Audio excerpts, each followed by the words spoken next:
The Magic Podcast. Hosted by Lloyd Barnes and Craig Petty. Your all-access, behind-the-scenes insight into the current happenings of the magic industry.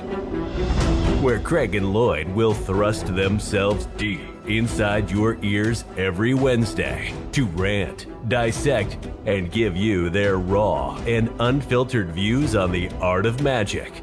So, lock your door, take out your deck, and brace yourself for the Magic Podcast.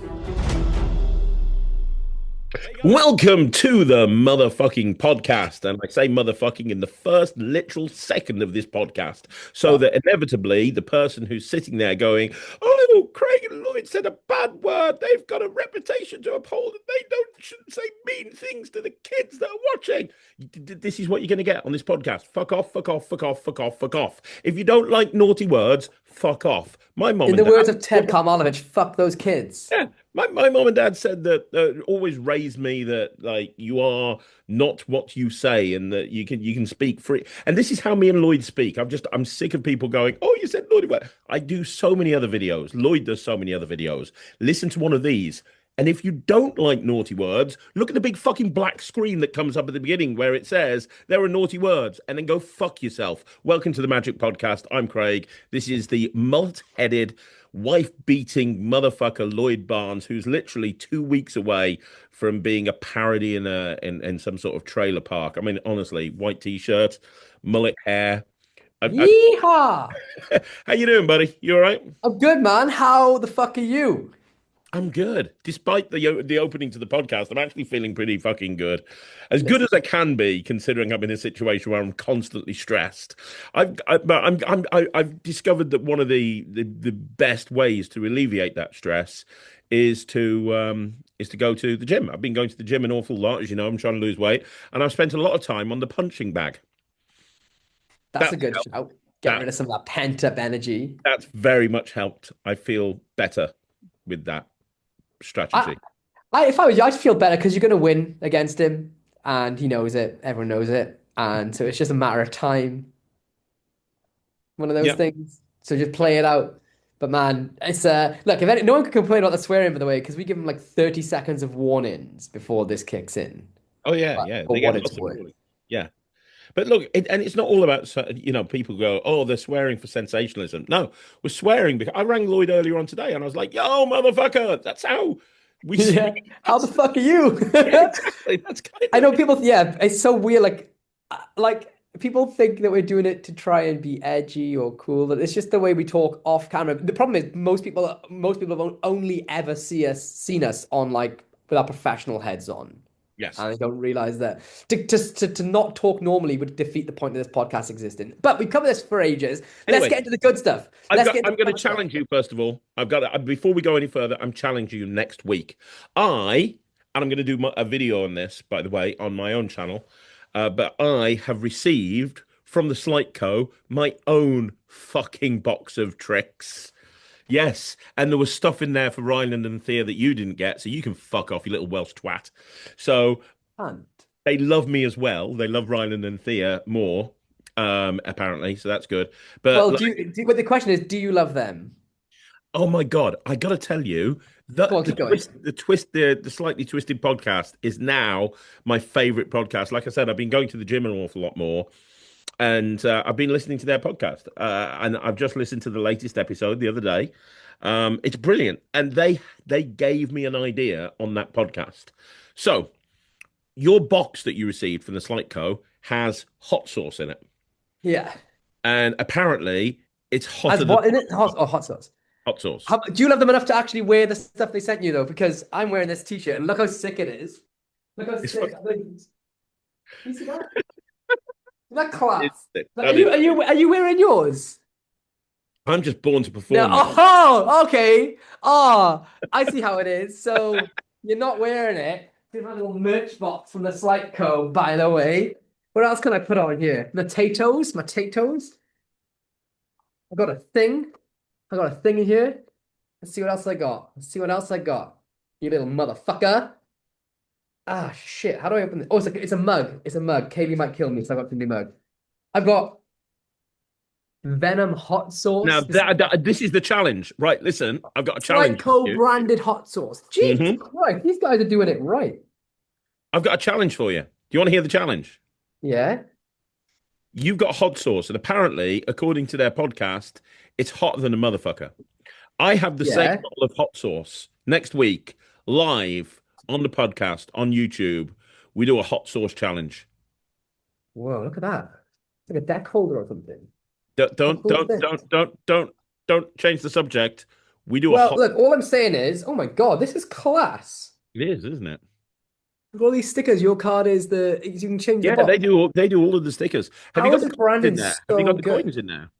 Huh?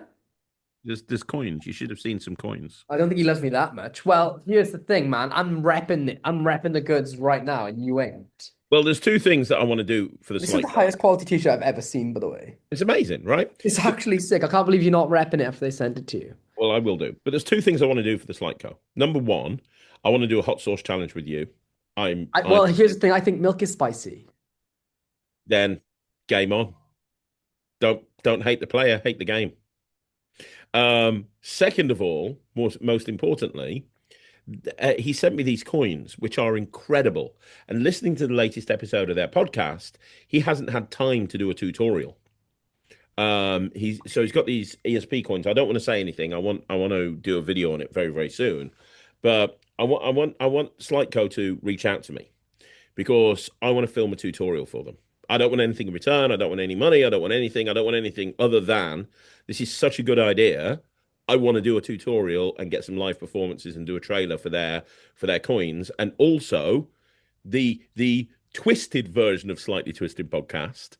Have you seen their double blank decks? They've got like this range of double blank Svengali decks, double blank Mirage decks, loads of different stuff. They've got no tutorials for that as well. I want to do some tutorials for their. I've got some amazing ideas for their double blank stuff.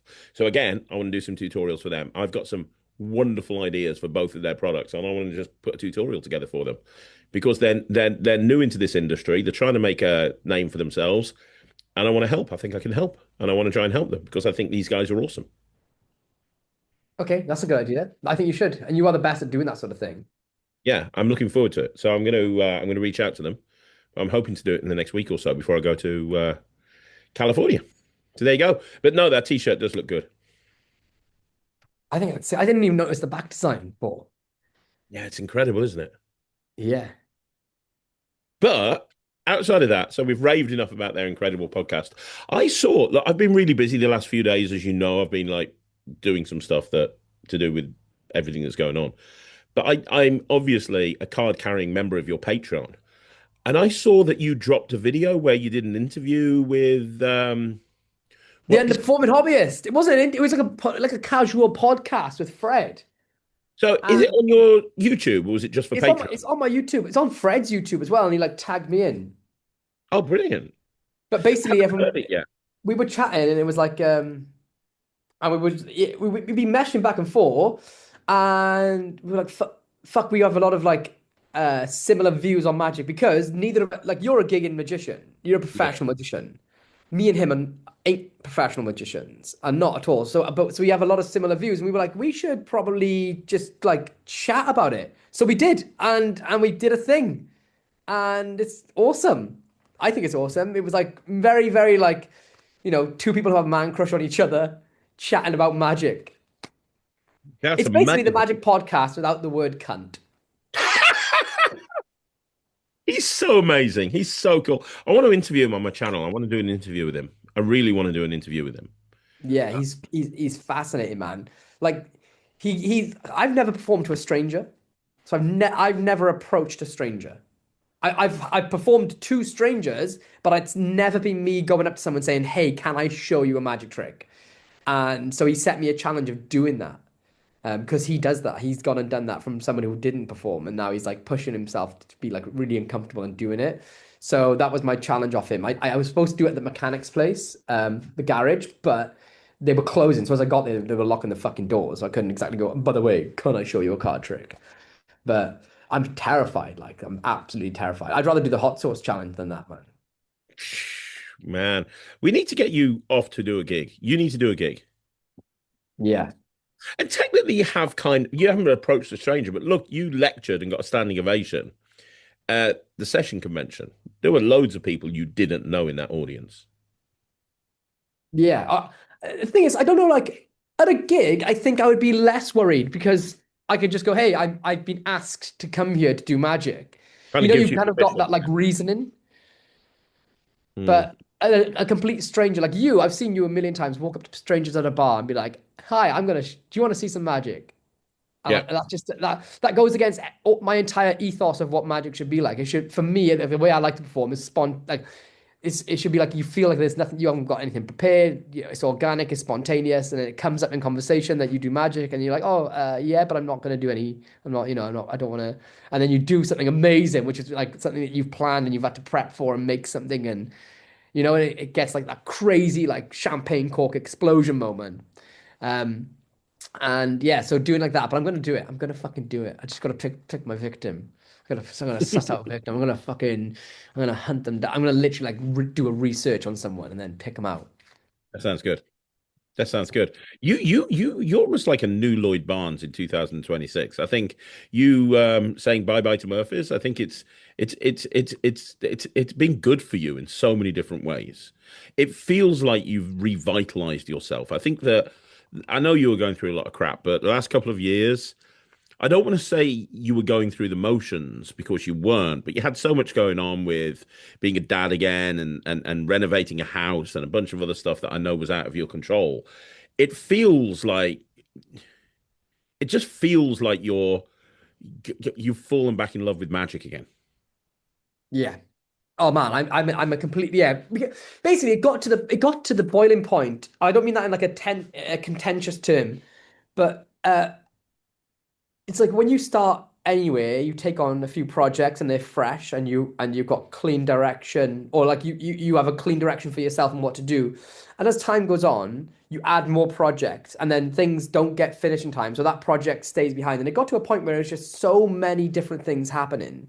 Plus, like, I'm not exactly in love with like I've said this openly, I'm not exactly in love with the direction or the ethos of the company in terms of like just the simple things like packaging and certain stuff like that. Yep. So having too many things to work on, plus it didn't excite me, uh, and plus like being very confident that there was no need for me to do it either. The only real reason I was sort of stuck around there was for the social side of it, to be honest with you, because I was, 99% confident that I'd make more on my own. So financially, didn't need to be there. Too many projects that didn't excite me, and yeah, it was just like a bunch of things. So that builds up for a while, and because it's all magic centric, I'd never fall out in love with magic. I don't get these people who quit magic for like 10 years or whatever.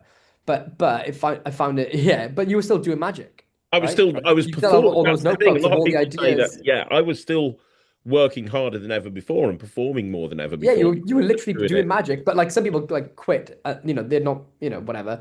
But yeah, a lot of like negative, not like not what's not animosity, but a lot of like negative, miserable feelings towards magic, and I felt that would like stop me from creating or wanting to do anything magic related. Even though I love magic, but it was really hard to just keep my head above water. Yeah. Just too many fingers in too many pies. And I'm a scatterbrain at the best times. And then leaving Murphy's, it was like a piano was lifted off my chest, off my back. Like it felt like I was underwater with the piano dragging me to the bottom of this deep blue sea. And as soon as I left, like day one, it was like the weight was completely lifted and the fresh air was made up of new magic. But it feels like, I've known you since 2020, and it feels like now you've almost changed your approach towards things. You're saying yes to everything. Yeah, yeah. And I don't know if you were like that before I met you because I didn't really know you beforehand. But ever since I've known you, you kind of like you have your bubble that you operate in, and you feel safe. You've openly said, I don't want to travel to this country. I don't want to travel to. You're happy with where you are. It feels like now you're just taking on new things. You're just saying yes to everything, and that's really fucking cool, Lloyd. It really is. Thanks, man. Yeah, I appreciate it. Do you know, it's like the Matrix thing. Like he's starting to believe. Like I really didn't believe that I was even like up to the standard of a very good beginner for the longest time. Are you And like serious? I mean, I get imposter syndrome, but dude, it's how not many just that, but people have all the career that you've had? I mean, you've performed at that. You've held some of the but highest it's not just positions in that. I just think the that like Murphys. I just I hate seeing people who think they're brilliant and they suck. And I'm like the antithesis of that. Like not that I'm not brilliant. Don't get me confused. But for me, it's like I should never ever consider myself that I'm even decent until I've got like until I can sort of look back on a long time of doing it with some sort of reinforcements and some accolades that go, yeah, Lloyd, like you can kind of relax, like you're not as bad as you think you are. Because my mindset is student mindset, never master.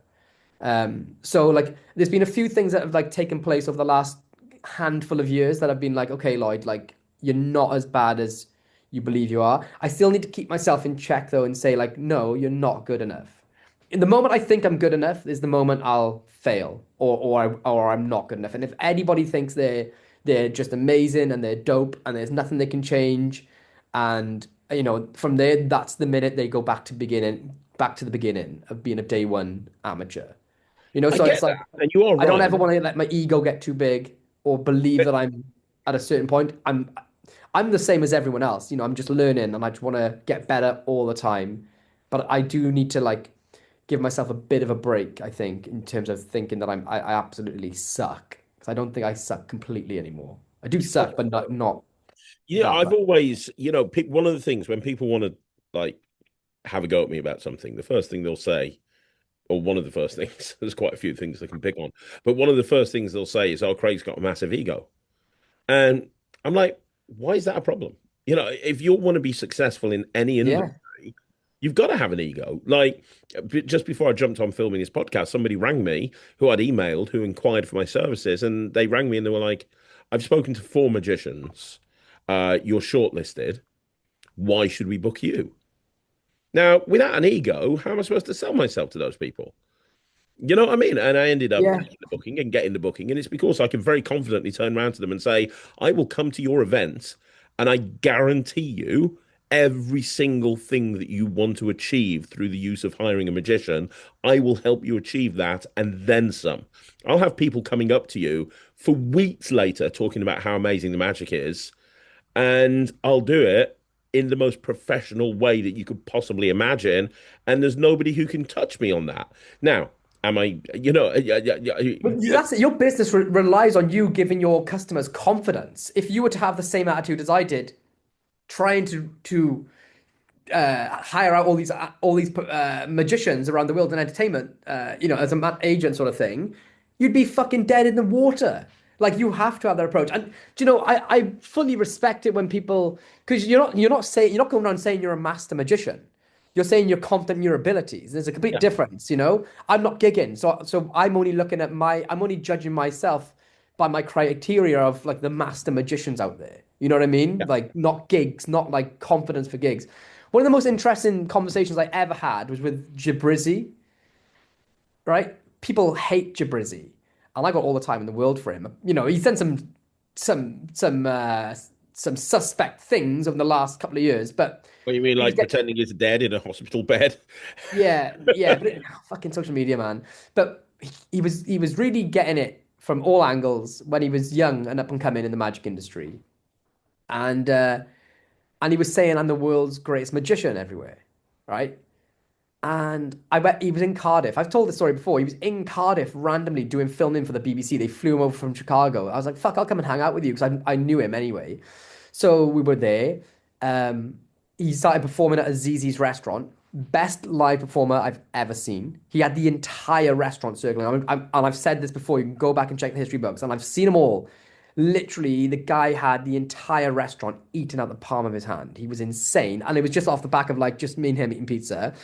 And then I said to him, man, like, why do you tell everyone you're the greatest magician in the world? Like, because I'm friends with you, man, but you're not. And you know, the greats are like Tamariz and like Leonard Green, you know, Paul Harris's of the world. None of us will ever come close to those. Or potentially in like 50 years, you know, one or two of our peers might, but it ain't us, and it's definitely not you, and it's definitely not right now. And he was like, Lloyd, I know I'm not the greatest magician in the world. I know that. He's like, but if I don't believe it and say it out loud, it'll never even come close to becoming true. He's like, Michael Jordan's one of my heroes, and he told everyone he was the best basketball player in the world. And he said that before he was even in the NBA. The same goes for Muhammad Ali. He told himself the greatest, literally the greatest, before he had before he had the belt. He said he had to outwardly say it to manifest it. Or for hit that personality type, it was never going to come true. If he told everyone he was the second best or he was a good boxer, then he would just be a good boxer, you know? And I was like, you know what? Fair play, because he admitted he wasn't the world's greatest. But he told me I could get on board with it, you know? It's like if I wanted to be anything, like I had this thing about I did a video the other day about what makes you a magician, right? And is it the moment you do your first trick and someone experiences magic? Is it when you first buy a magic trick? Is it when you just say you are? And, you know, part of it is that if you don't say you're a magician even, then you're not, you know, you don't have to be classed as a magician. You may never be classed as a magician. So even at the core foundational levels, just saying you are something means a lot. Exactly. And then saying how good, if you want to be the greatest, you got to say you're the greatest to an extent. Well, I'll tell you something really interesting. My mentor in business is a guy called Brad Burton. Yeah, you talk about him a lot. Yeah, and he calls himself the UK's number one motivational business speaker. And he tells the story. He's like, when he first set out as a motivational speaker, he Googled the phrase number one motivational business speaker, and nobody had that phrase. So he literally set a website up and he said, I am the UK's number one motivational business speaker. And everybody booked him. Everyone booked him. And he's like, you got to fake it till you make it. You got to, you know, and perfect example. If I asked you who was the greatest boxer of all time, who would you say? Well, I know a lot about boxing. Most people would say Muhammad Ali. Most people would say Muhammad Ali, right? Because how many times did he say, I'm the greatest of all time? I'm the greatest of all time. He lost 5 times, the motherfucker did. But we don't remember those 5 losses because he was running around constantly telling people the greatest of all time. If you look at my website, I call myself the UK's number one motivational magician. And I set that up coming back to the magic community. And I had magicians ring me and go, how are you the UK's number one motivational magician? I said, well, I set up a website and I put on there, I'm the UK's number one motivational magician. Like, fuck off. Like, if you don't believe in yourself, how do you expect anybody else to believe in you as well? They won't. Yeah. I'm completely on board with that. What I don't like, and what I was going back to say, is that the people who refuse to acknowledge their faults and work on them. So there are some like so if you say you're the greatest and you're trying to be the greatest, fucking get up, crack on. That is dope. I'm your biggest supporter because I love people trying to achieve. But I know so many magicians that just refuse to look at themselves in the mirror and they're like, no, I've done it this way for years. I know it works. You know, and you're like, dude, you flash every time. No, It gets a reaction. Leave it at that. It's like, well, you know, and I never want to be that position where I don't think I could be better or I don't, you know, to me, I'm just a beginner. I am a hobbyist. Well, yeah. That's all right. Yeah, nothing wrong with that. But I mean, you're the most accomplished hobbyist in the world, dude, if we can be completely fucking honest with ourselves. Nah, man. There's some really fucking good ones. And what about Larry Jennings? Yeah, okay. I get that. But the bottom line is, look at half of the stuff that you've done, I think you forget. You know, people only wish they had the career that you have. Like you spent however long with illusionists, literally traveling the world, hanging out with the biggest names in magic. You've consulted outside of everything else that you've done with people like Dynamo and, you know, some of the biggest names in magic you've consulted on. They've come to you and asked you for your help, making them as successful as they are. You've consulted with people that you can't even fucking talk about. My head did explode. So let's change the subject. No, I'm just saying. Let's it's true. talk about the magic convention. No, before we talk about the Magic Convention, talking about the greatest of all time, fucking hell, did you see Rafferty Coope on Britain's Got Talent? Dude, I did. I also pulled up a video of when I first met him, or he first met me, because he came up to me, he was all nervous and stuff, and he was this little kid doing little crazy coin slides, literally like this. I have the video on my phone, and like he was a fan of me asking for my autograph, and now I'm a fan of him. He's insane. He's a He superstar in the went out making. there and he destroyed it. I guarantee you, anybody who's listening to this that's a full-time pro or a semi-pro, or they make any money at all from performing magic to the general public, and they do it in the UK, you owe fucking Rafferty Cooper a big thank you, because I guarantee you more people are going to want to book magicians because of what he did Saturday night. That was next level. I'm going to go on record. Sorry, Jack Rhodes. Sorry, Killian O'Connor. Sorry, Harry Moulding. Sorry, Richard Jones. Sorry, Ryland Petty. Sorry, Jasper Your Cherry. own kid. Sorry, Magical Bones. Sorry, Ben Hart. Jamie Raven. Sorry, Jamie Raven. Sorry, every single motherfucker that has been on Britain's Mark Got Talent. Spellman. Yeah, all of you. You can all fuck off, Ryland included, because that's the greatest audition I have ever seen on that program. The, Nothing came close. Yeah. That was the greatest audition I have ever seen. It had everything. That is a masterclass at fucking 16 years old. That 15 years is old. a masterclass, an absolute masterclass. You want to go on Britain's Got Talent, you want to make an impact, study that performance. That is a masterclass in how to actually succeed in that environment. In the space of what, 4 minutes, 5 minutes, he showed Yeah. his personality. He won the entire audience over. He won the judges over. He showcased skill. He showed them something they'd never seen before. And the finale with the journey, and it was late. Look, I see so many people going on Britain's Got Talent, and they reveal the same thing the same way five fucking times. Like, look, Ryland did it on America's Got Talent, right? What he did is it was so good. It was layered so strong and infusing the magic and the music and everything. Yeah. That Rafferty Coope is going to be one of the biggest names in this industry if he chooses to be. But he could also be one of the biggest names in the music industry. He could be one of the biggest names in any industry he chooses to go into. Yeah, he's got that star potential to reach outside of magic. I think he's going to be like a big presenter or something, or he's going to be on some sort of a lot of different TV shows. He would do phenomenally well on the Royal Variety if he wins. It would be the I'm perfect calling it right background. now. He's going to win. I can't see anyone touching him. Not Nope. unless not unless it's Ted Karmilowicz. But man, all the moderators of the Magic Cafe. Yeah, he just has everything, absolutely everything. Plus, on top of it, he just oozes enthusiasm about magic. Do you know what I mean? Sometimes and you see a lot and of people. charisma. He uses charisma. This Yeah, is, he's this just is a what good magicians soul. forget about.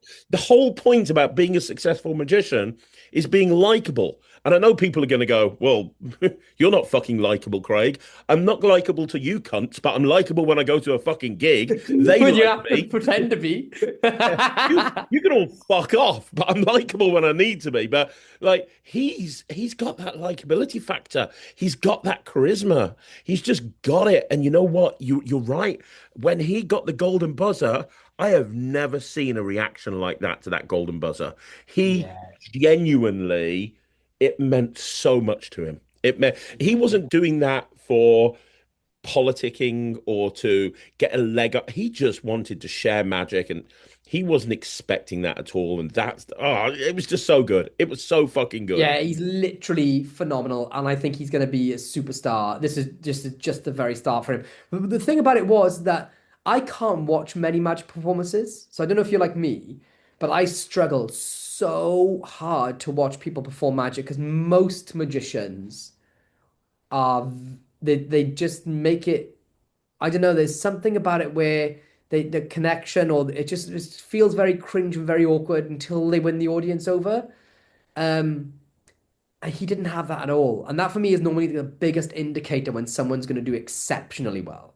Is can I just completely relax when I watch them and know that the audience are eating out the palm of their hand from the second they show their face? And Jack Rhodes has it. Jack Rhodes, you're always confident watching Jack Rhodes Yeah, because the audience just he has like if he didn't have to do a magic trick, people love him. Same for Rafferty.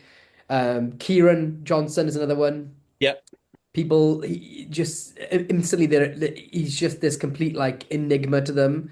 And all of those people are all extremely successful performers because from the minute they meet their audience, you feel at ease, even watching it as an outsider. Like, and yeah, there's so many magic acts on BGT that I turn off because I can just feel the audience are like suspect of them, or there's no flair there. There's something missing in the sparks between them, and Rafferty didn't have any of that, and it was like, oh my God, this kid is a superstar, superstar. He's got everything right, and he also has the look too, which I think people like when the X Factor used to be on, they used to say like it's not about who's the best singer or who's the best guitarist or whatever it is. You have to have the full package. So you could be mediocre at everything, but that's what the X Factor is, right? You're not going to have the voice of Adele, and you're not going to have chiseled Brad Pitt looks or whatever it is, right?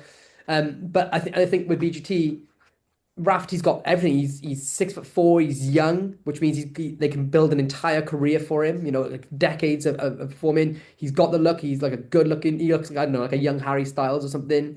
He's exceptionally good at performing. Super lovable character. He's like a Labrador with a brain on his with a solid brain on his shoulders, and multi-talented. He showed off all his yeah. different talents there, his acting abilities, his performance abilities, his magic chops, plus his music abilities, all in 4 minutes. Like that is you can't bottle that and put a cork on it and sell it on the shelves. No, you can't. I could never do what he did, and I'm I mean, 37. I wouldn't want to be any act going up against him, but I mean, like the week before, you probably didn't watch it. I know you probably only tuned in for Rafferty, but the week before there was a I watched it on YouTube last night. yeah, there was a mentalist that went on there, and he was an albino mentalist, and he was great because he was talking Wow. about how he dyed his hair for years, and he tried to pretend to somebody he wasn't, and now he's embraced it, and so on and so forth. And he did a really nice mind reading thing, really really nice. He got 4 yeses as he should have. Yeah. It was great. It was what mentalism should look like. It was really good. Didn't touch Rafferty. Didn't come close.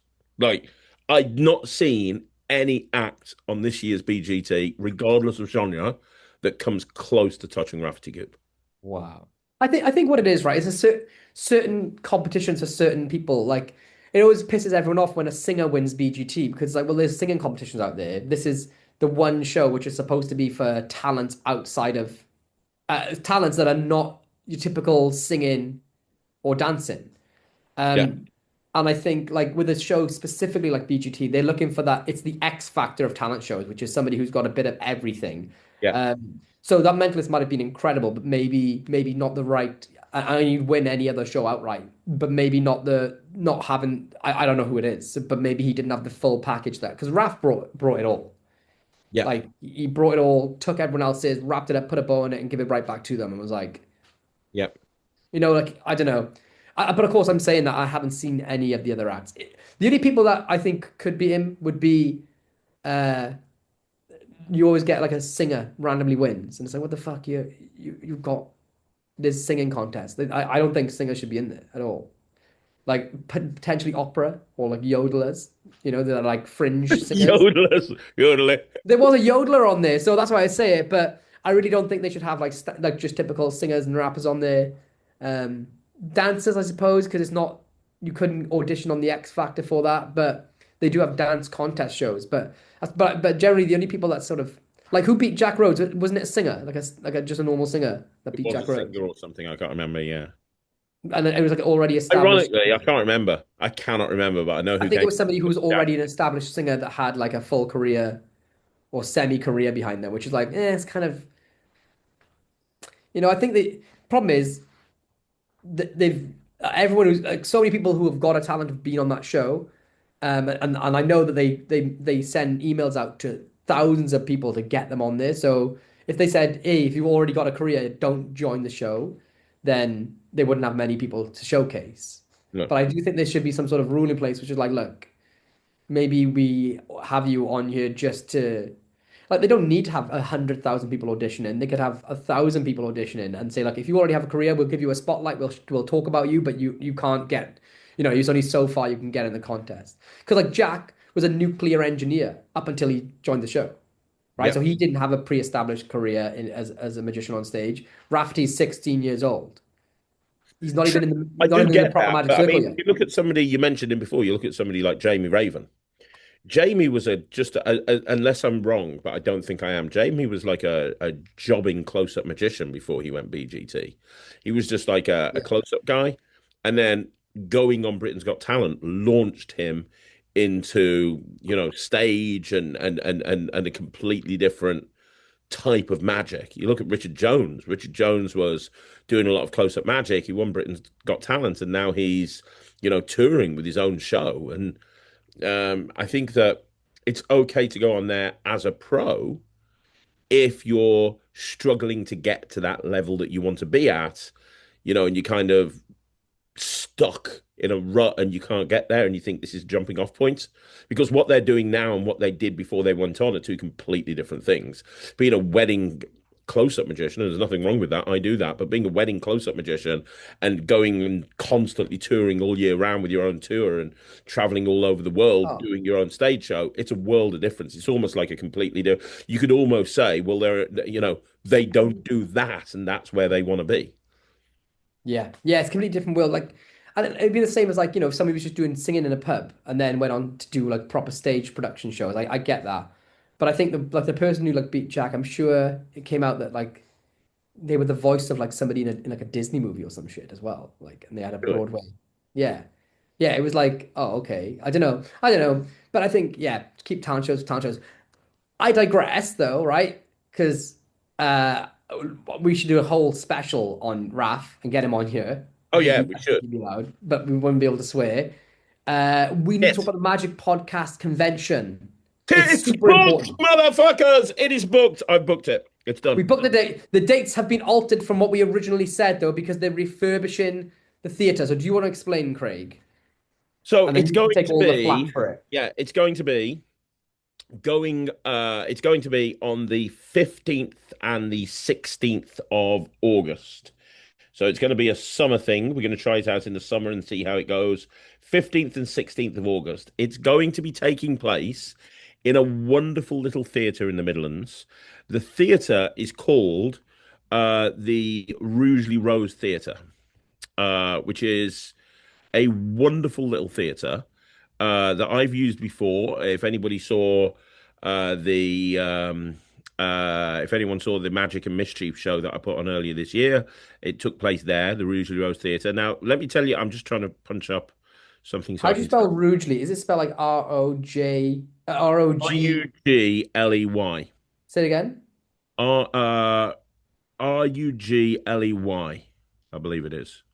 Rugeley Road Theatre. Rose, Right. Rose. Um, so let me explain. I'm trying to find the email here that I did. Is that it there? Is that the inside of it? That's the inside of it. Yeah, that's the inside of it. Wow. It's That's cool as lovely. fuck. So let me tell you why this is so good. So first of all, Well, tell everyone, confirm to everyone about the date change because it's 2 months after it's supposed to be, or 6 weeks yeah, well, after we've had to change the dates for a few different reasons. One reason is we wanted to get this particular lecturers we wanted to have there, and we had to work around their schedule. The second reason is the theatre wasn't in use the weekend that we wanted it. There's a few different reasons, and we were debating. Me and Lloyd debated about not doing it and doing it a different year and doing it in 2027. But we thought, no, we've been hyping this up. We want to do it. Let's do it. So book them and they will come. Yeah, yeah, and exactly. the original premise for it was that it's we would do it just before the start of the summer holidays because people are going to have their kids potentially over the summer, and it would be kind of tricky to do a convention around that. And the other reasoning was for doing it in the summer in general was because there's nothing really happening in the summer for magic conventions. There's nothing Yeah. major going on. Everything seems to happen in January and February. You have I the remember when the session, you session have first. Magi Fest, I remember when the Blackpool. session first came back, and after COVID, and they did it not in the January. but they did it in the August, I think it was, and it was so much better because it was nice and warm and it was nice weather. Yeah, You that's the remember? one thing. Yeah, every magic convention these days, you've got to bring a pair of gloves and you have to perform like Slidini. It's so difficult because it's so cold. But So what's so good about the Rugeley Rose? A few different things. First of all, accessibly, it's so accessible. It's right in the Midlands, which is great. It's if you're driving there, it's just off junction. It's just off, I think, junction 11 or 12 of the M6. So it's very easy to get to. There's a train station which is like I think about 3 or 4 minutes walk away from the theatre, and the train station is off the main line to Birmingham. So you go to Birmingham and then you catch one train. You can get to Rugeley. You can get to Rugeley.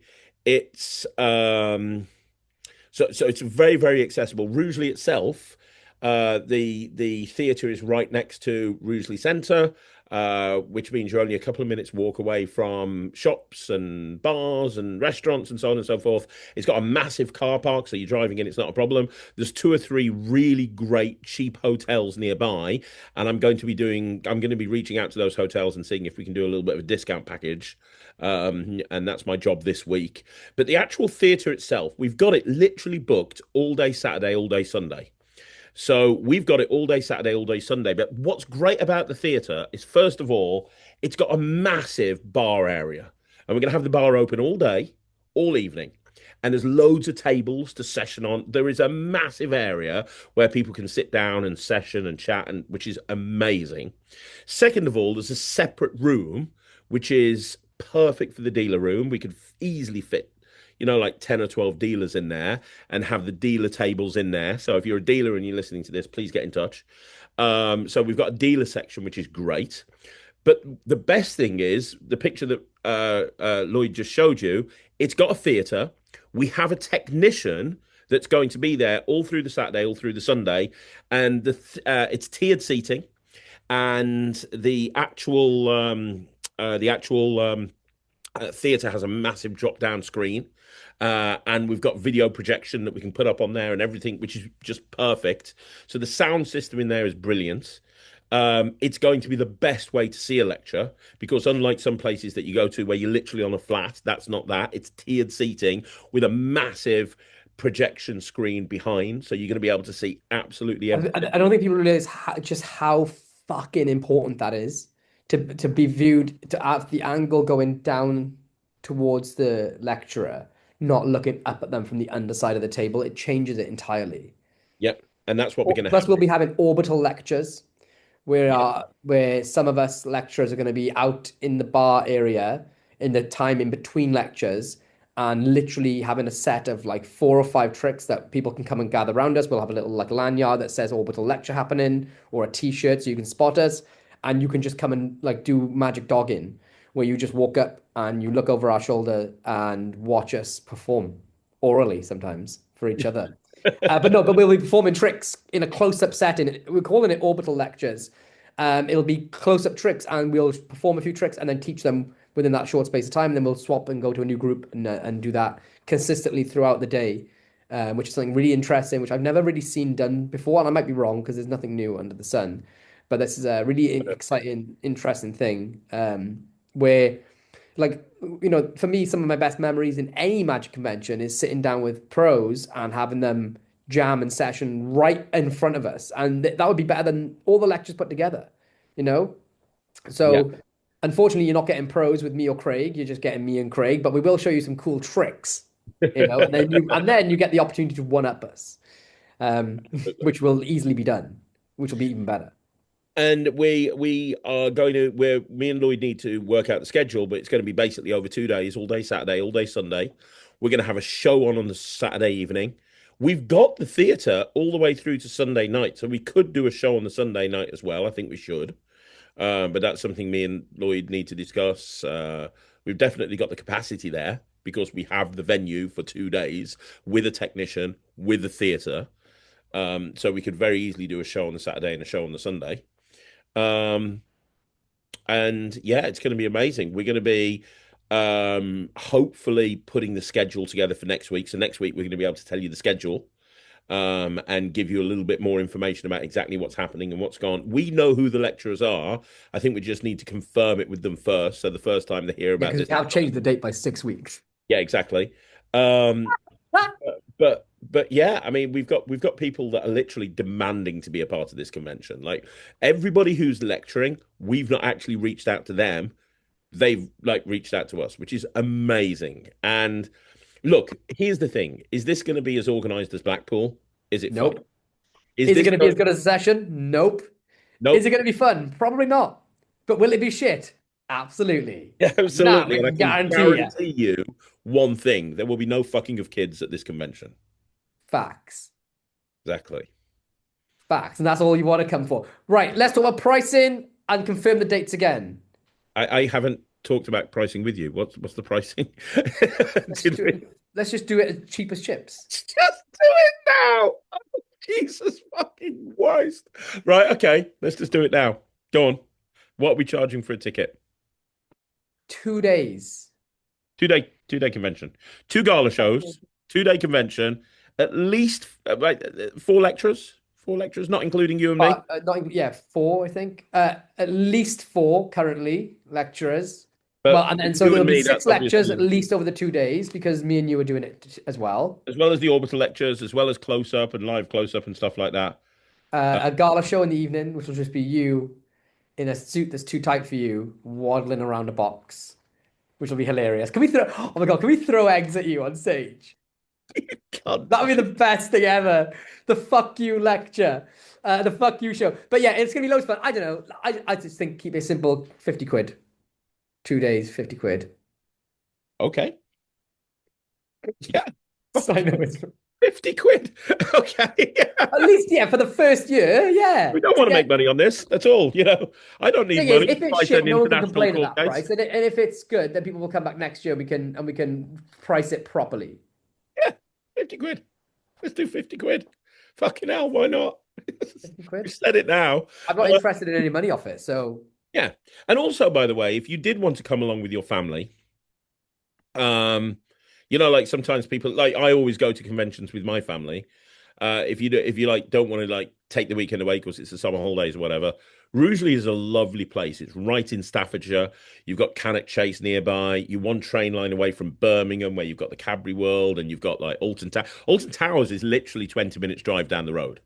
So you've got Alton Towers, you've got Drayton Manor, it's a wonderful place to come if you wanted to, and the hotels are really cheap around there. So if you wanted to come to a convention and you wanted to bring your family and they were wanting to do something else, that's doable. We haven't talked anything about the gala shows yet, but I imagine they'll be family friendly. It's definitely not going to be as sweary as the podcast. So, you can have your family come along to the gala show will be family friendly. Is it? I don't know. Is it not? No, absolutely fucking not. Sorry, the gala show is not fucking family friendly at all.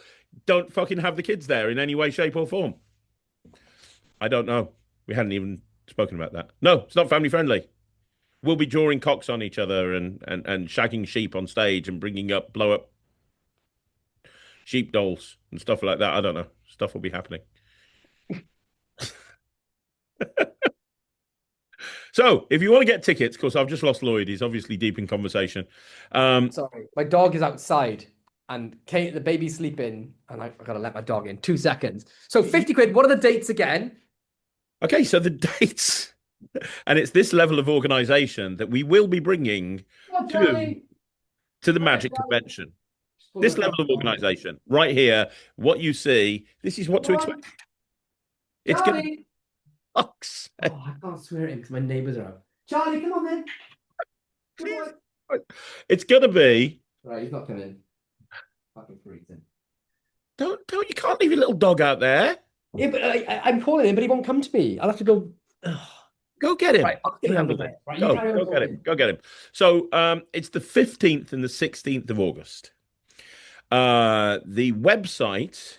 themagicpodcast.co, I think it is. Don't even know on the website. The website, which Lloyd can confirm for you, we will have a convention page on there. And we will have probably a little video at some point. We'll have a ad copy. We'll have a schedule. Oh, by the way, the bar is going to be open and it's going to sell food and drink and so on and so forth and all that important stuff. So yeah, on there's going to be a place where you can reserve your ticket. And I think to make it really simple, we'll probably just set up a PayPal link. So there'll be a button where you can say register for the convention, and it'll ask you to put your name and phone number and email address in and so on and so forth. And then it'll send you through to a PayPal link. You can pay for it via PayPal, £50, and then that will issue you with a ticket. And then we'll have the tickets on the door. I'm sure Sarah will be there to get people to know where they're sitting and so on and so forth. And then that's it. I was just saying, what's the website? What's our website again? Can you remember the website? For the domain name. Yeah, what's our website? Well, you haven't put it on there yet, have you? No, but it will be by the time this goes live. Oh, okay. Well, I'm gonna have to give Michael my DNS logins and my FTP logins even. Oh, right. Oh, did you design the website? No, because Michael did it. You only have to upload it. Okay. I've got the domain here. What's it called? Oh, yeah, it's the magicpodcast.co. There you go. No, oh, that's the old website. I've got a website for the Magic Convention, for this Magic Convention. Oh, right. Okay, so we'll have a page on the magicpodcast.co that will take you through to the Magic Convention website. Yeah, the Magic. Well, I'll tell everyone the Magic Convention website now because you can sporadically check it as it's being updated. But it's the magiccon.com. The magiccon.com. That's great. The magiccon.com. Magic Convention. I like that. Nice and simple. I didn't know we had a website for this. This is the level of If you professional. notice, like the naming of my things is very straightforward because I'm losing the will to live with naming stuff. It used to all be like cool Latin names, and now it's like the Vanishing Elephant, the Magic Convention. Kaylee named this podcast I know she did, yeah. the Magic Podcast. Little known fact, I've actually got the podcast logo tattooed on my arm. You have? I need to get that. Yeah. I totally need to get that. Yeah. We can be tattoo buddies. But yeah, so we've set a date and we have like confirmed it with the theatre. Now we are going to get to work on making this the best fucking convention in the world. If you know me and Lloyd, you know that we're probably not the most professional in the world, but we deliver, and we deliver in spades. And when we say this is going to be an incredible convention, I guarantee it'll be a credible convention. You wait till you hear some of the names that we've got that are going to be appearing at this convention. They are brilliant. Gods. Like, genuinely, people that we look up to. And that was kind of the thing. That was like, if we're going to do a convention and we're going to put it on, we want the best of the best there. The best of the best. People who we massively respect. And some of the names we're going to announce, I don't think that you guys will realize that this is a name that we would have. There's one name in particular, and I think pretty much every single week on the podcast, we rip the piss out of this person. And yet they're going to be... And no, we're not talking about that guy who's dead, who's a nonce. No, this guy is very much alive and definitely not a nonce. But you will find out more when we've just confirmed it with them. But yeah. We've also changed the dates, not telling anyone. Oh, yeah. You said you'd do it. Are you still okay to do it on the 15th and the 16th of August, please? But we've got a waiting list. We've got so many people that want to be a part of this, which is great. And you're right, Lloyd. There's nobody doing anything like this in the week. Sorry, in the August break. There's nothing for magicians in August. And that was the main reason for doing it. It was just because there's nothing in the middle of the calendar year, and I literally do not have a social life. So I need something. Yeah. And this is fun. This is great. It'll be good just to hang out with everyone for a couple of days, jam. We should even have a room for or take some gear maybe so to shoot some stuff if people need things shot. But don't just. Yeah, I think that's a good idea actually. Yeah, that'd be really good. Yeah, I'm excited. I'm very excited about this, and maybe we'll have some surprise names on the gala show as well. We need to talk about that. I've got some ideas. So I'll. Oh yeah, I can't even think. Some of the names that we've got are perfect for the gala show. So yeah, because there's when's the Alakazam convention? Because I think I'm going to go to that. It's May. May, so 2 months' time. Then there's Magic Live that I might be going to, and you're going to, right? I will definitely be at Magic Live, yeah. I might be going to it. And then there is then it'll be our convention. Then it'll be ours, just after. Holy potato chips, baby. It's Holy potato chips. gonna be amazing. It's gonna Yeah. two gala shows, at least 6 lectures, a day of sessioning, orbital lectures. so much stuff going on, custom built theatre, that's designed perfect for this sort of thing. 50 quid. That's literally 25 quid a day.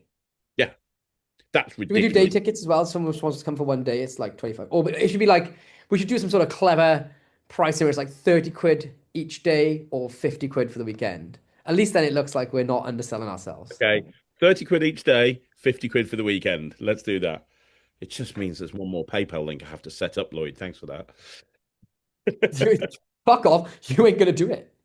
Oh, okay, good. You're gonna Right. hire a nerd to do it for you. Oh, yeah, of course I am. Why have a dog and bark yourself?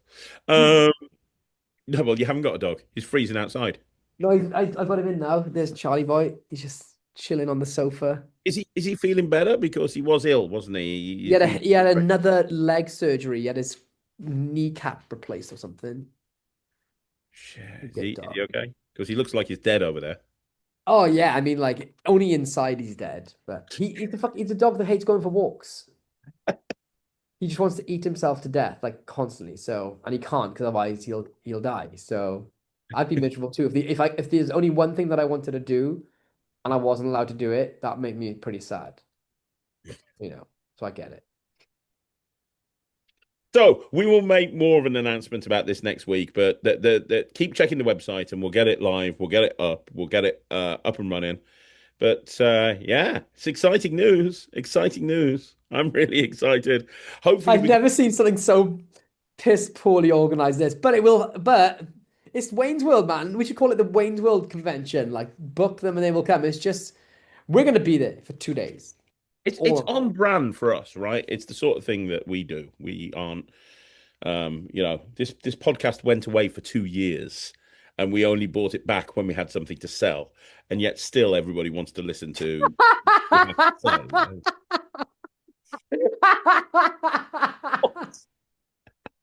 Fucking hell, we really wanted to sell out Atomic Deck. Could we talk about that trick of the year thing, or is that not announced yet?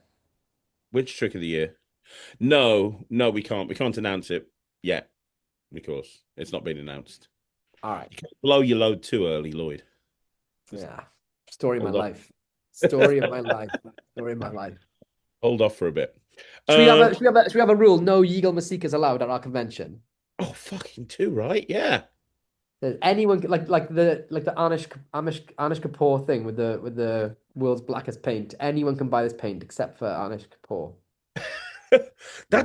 I'd never heard of that before. I mean, you told me about that. I found that so interesting. Yeah, this a laboratory created the world's blackest paint called Vanta Black, and the doors that it opened for artists and creators around the world were astronomical. And then this guy offered to buy the rights to it. And they let him, this lab let him buy the rights. His name's Amish Kapoor. I think it's Anish Kapoor. And he bought the rights to it and then stopped everyone in the world using it. And so a guy called Stuart Semple, who's a painter from, I think he's like from Bristol area or Gloucester area even, decided to fuck him over by designing his own recipe for the world's blackest paint. And he made it. He sells it super cheap, like ridiculously cheap. And you have to sign a contract when you buy it, which is everyone in the world is allowed to buy it except for Anish Kapoor. And it's a very similar situation to Yigal Masika, and just the sort of tactics he employs in his life. So we should have it like, anyone can come except for him. That sounds fucking perfect. Hey, I want to change the subject for a minute. I want to talk to you about something. I put a video up the other day about the Blackpool Magic Convention. And one thing I mentioned in there, and I want to know what your thoughts is. Did you note, I mean, you were very busy at Blackpool this year, and so was I. But one thing I noticed is there seemed to be some sort of generational shift going on in the Blackpool Magic Convention. Up until really this year, maybe a year before that, but I really noticed it this year. There's a lot of like dealer booths that are like old blokes sitting around selling really old stuff from like 50 years ago that like would appeal to maybe collectors and older magicians. And a lot of the delegates were kind of really kind of advanced in years, to be nice about it. And obviously you'd have younger people as well, but it was predominantly kind of, or not predominantly, but there were a lot of kind of older people at the convention. And what I noticed for this year is just how many young magicians there were, not just like Rafferty Coope and Ryland's age and that sort of age, but kind of like going into sort of mid-20s, maybe late 20s. It felt like there was a generational shift. It felt like there were more young people coming to the Blackpool Magic Convention than ever before. And a lot of the Yeah. dealers that were kind of those old school, I'm going to show you this thing from Edwin's Magic from like 500 years ago, and that's all I've got on my sign stand. They went away, and there were a lot of people like James, like and Thomas Badar and people like that. Like, hey, I'm here. I'm a young creator. I've got my own range of stuff. Have a look at this. It felt like there's a big shift, and maybe I noticed it this year, but it's been happening for the last few years. But I really kind of noticed it this year. I don't know if you kind of can see what I'm talking about there, or if I'm talking bollocks. Do you know, it's one of those things, it's like I didn't notice it until you said it, and now I don't know whether it's the what's it called, the Bader-Meinhof complex, where, like because I'm thinking about it, like it's like when you buy a new car and then suddenly everyone you drive past has that car.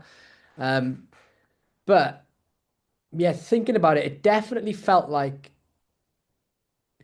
yeah, the way that I could put my finger on it is that, uh, you know, for most Blackpools, I've always felt like, because I'm a little bit younger than you, not much younger, but I'm more, at least the style of magic I do then is probably more in line with like those 20-year-olds and stuff and the Yeah, 16-year-olds, yeah, because I do shit magic. I do like little gimmicky tricks and I love it. Um, but it definitely felt like I was more with my people this year. yeah, Does that sound weird to say? But okay, I've often felt fairly alienated at conventions, or kind of like yeah, these are not fully comfortable around. I don't know what the best way to describe it is. Yeah, just yeah. I think it's the fact that I didn't even think that this year. This year just felt very normal to me. yeah, And now in hindsight, yeah, like normally I feel not ostracized or isolated or alienated, but yeah, it felt like the numbers were in the favor of the younger generation this time around. yeah, Probably wrong, but it kind of felt like I can yeah, certainly remember like years ago, like 15 years ago, where if anyone was doing like app magic or cardistry or street style magic. I said in the loosest terms because street magic isn't really a thing anymore, but that type of like run and gun magic. Um, I can definitely, and you could probably remember this as well. Like yeah, those were like the people on the fringes of magic. Whereas now I think that's more the central area. Obviously, card and coin magic is still, card magic is the most prominent form of magic generally. Um, but it definitely felt like it was much more the majority seem to be much more open yeah. source And that modern magic. actually talking about gimmicks, that's the other thing that I noticed, which is normally at Blackpool, when people come over and show me stuff, and I get that constantly, and I love it, by the way, but I get that constantly. People coming over and saying, let me show you something, and I'll walk around the Ruskin and I'll walk around various different places and see people sessioning. They're doing hardcore sleight of hand. But this year, everyone was doing like more social media type magic, gimmicked magic, kind of more visual style of magic. And I think that's maybe part of that shift. A lot of people that were there when they were sessioning, they were like, oh, let me show you this. This is perfect for TikTok, or let me show you this gimmick, or let me show you this. The visual on this is great. Well, And I saw less people going, let me show you my invisible fucking pass that I can do. You watch it, you won't see it. Do you know what I mean? yeah, there was far less card masturbation. Yeah, there was. Yeah. I think, or we were in the wrong groups. Yeah, yeah, it totally felt like that. But I think that's just the times they are changing, And I bet they went through that shift when people went from, I don't know, doing parlor magic with, primarily cups and balls and props like thimble magic and Lincoln rings to then more close-up magic that we see these days. There must have been a moment where people started to realize, oh God, the magic that I do is now on the fringes. Yeah. The magic, and in 20 years from now, it'll be a different landscape and clientele again. But yeah, maybe it's just because we're like sort of coming into our primes of magic, and that's like when people are doing like you find that it's the general thing that I don't know what the word is. Maybe I've gone off on a tangent there. I'm not really making much sense. No, you're not. You're making sense. Here's another question. I'm throwing some quick fire thoughts that I've had recently at you. I want to know what you think. I was speaking to, do you know Thomas More? Who makes all the big illusions? Thomas More. Yeah. I don't think I've met him properly, but I know him. Nice guy, super nice guy. I was speaking to Thomas More the other day, and he said, you know what? We need more illusionists in magic. And the reason he said that is because he consults with a lot of entertainment companies and event planners. And he had somebody come to him and want to have him put together a full 60-minute illusion show for a 6-month contract in some far off country. And the reason they wanted him to do that is because they'd spent the last year trying to find an illusion act to fill this contract. They couldn't find one. So they're manufacturing one. And they're having him put the illusions together, and they're hiring like actors and actresses to learn these illusions, to do this illusion act. Mm-hmm. And he said that happens more than you can possibly imagine. And, in the old days, people would come into magic and they'd want to learn how to do illusions, and you'd have people gravitate towards illusions. And he's like, if you want to become successful in this industry and you're a young magician, you should put an illusion act together, because there's people out there crying out for a good illusion act. And I see that myself. Like, the only two young illusion acts I can think of that are like that are positioned to explode are Harry Merlin Piper. He's the first thing in my head. Showcased his illusion skills ability in Star Search and is just fucking phenomenal. And Ryland, Ryland and Thea are doing so many. Taylor Morgan, don't forget Taylor Morgan as well. Well, Taylor, no, because I spoke to Taylor, and he said he's leaning more now, not into the big box illusions, but into the stuff that he does with the balloon and everything like that. And his partner is as well, because he said that he told me the story. He said, I went to an illusion show, and he was performing, and they did a couple of illusions, and his partner did. You've seen his partner do all the stuff. I can't remember her name. Sorry.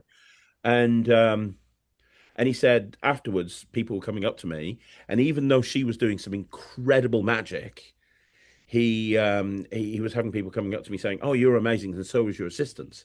And he didn't want her to be considered an assistant because she's a performer in her own right. And at that point, he said, "Right, we're not doing illusions anymore. I don't want that to be there." He's not done illusions for a while. He's doing stage shows, but I'm talking about big box illusion acts. Really, I see it because Ryland is 13, Thea is 10, and they've got 3 separate holiday park contracts this year. They're doing holiday. They're so busy all through the summer. They're like doing gigs every single day. They've got 3 separate holiday park companies and they're 13 and 10, and they're getting that contract because there's very few illusion acts out there that are gigging, that are going out and doing it. And I just want to know what your thoughts are, because I know you're not the biggest fan of illusions. Not that you hate them or anything, but it's just never been something that you're really as fascinated in as I am. And I just wanted to know what your thoughts were about this. Do you think that the days of an illusion act are dying off? Why do you think people aren't why do you think young magicians aren't as into learning this stuff than ever before?